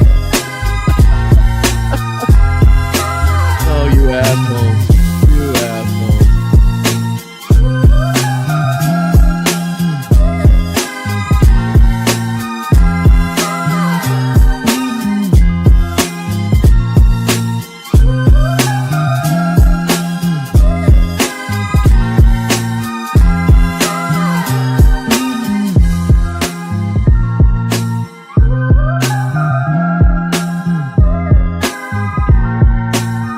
Standing up here bashing the living shit out of Nazis. Oh, get those lights off! Off! Turn them off. They're too bright. Turn them off. Brian, you're drunk. You're drunk. Call them dumps. Big, massive dumps. I'm just dandy.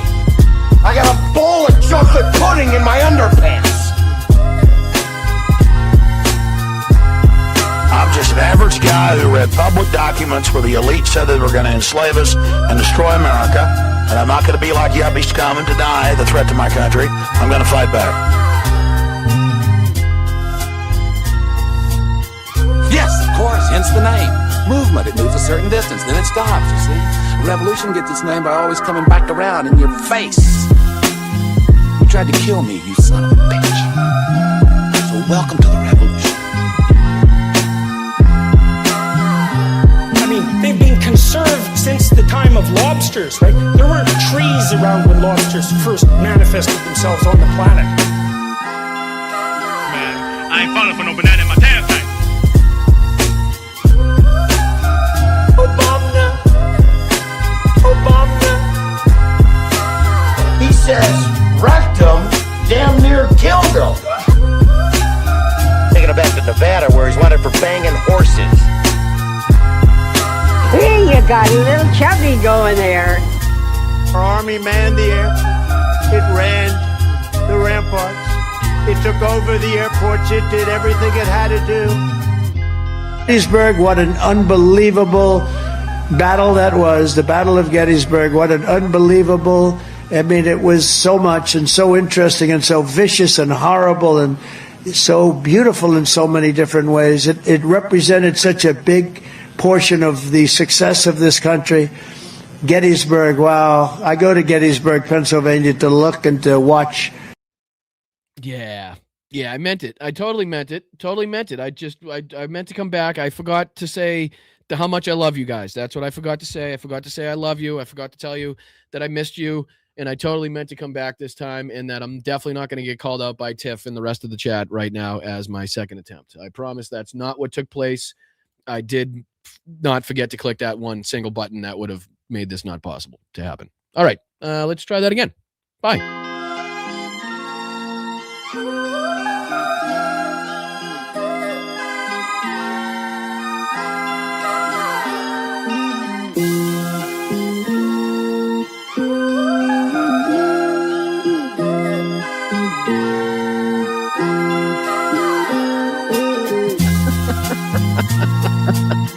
What a fucking numpty.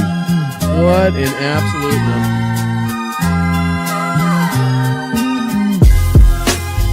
Yakov, my bad, brother. I knew I was forgetting somebody. Thank you so much to Yakov as well, newest member of the mod community. My apologies. I knew I was leaving somebody out. Sorry about that, Yakov.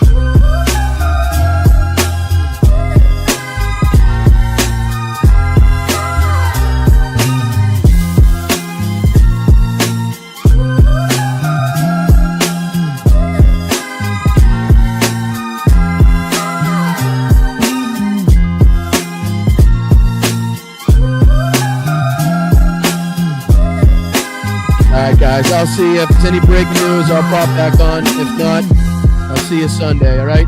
Thank you so much to everybody. Thank you to the mods. Thank you to everybody hitting that like and subscribe button. Don't know why that stopped.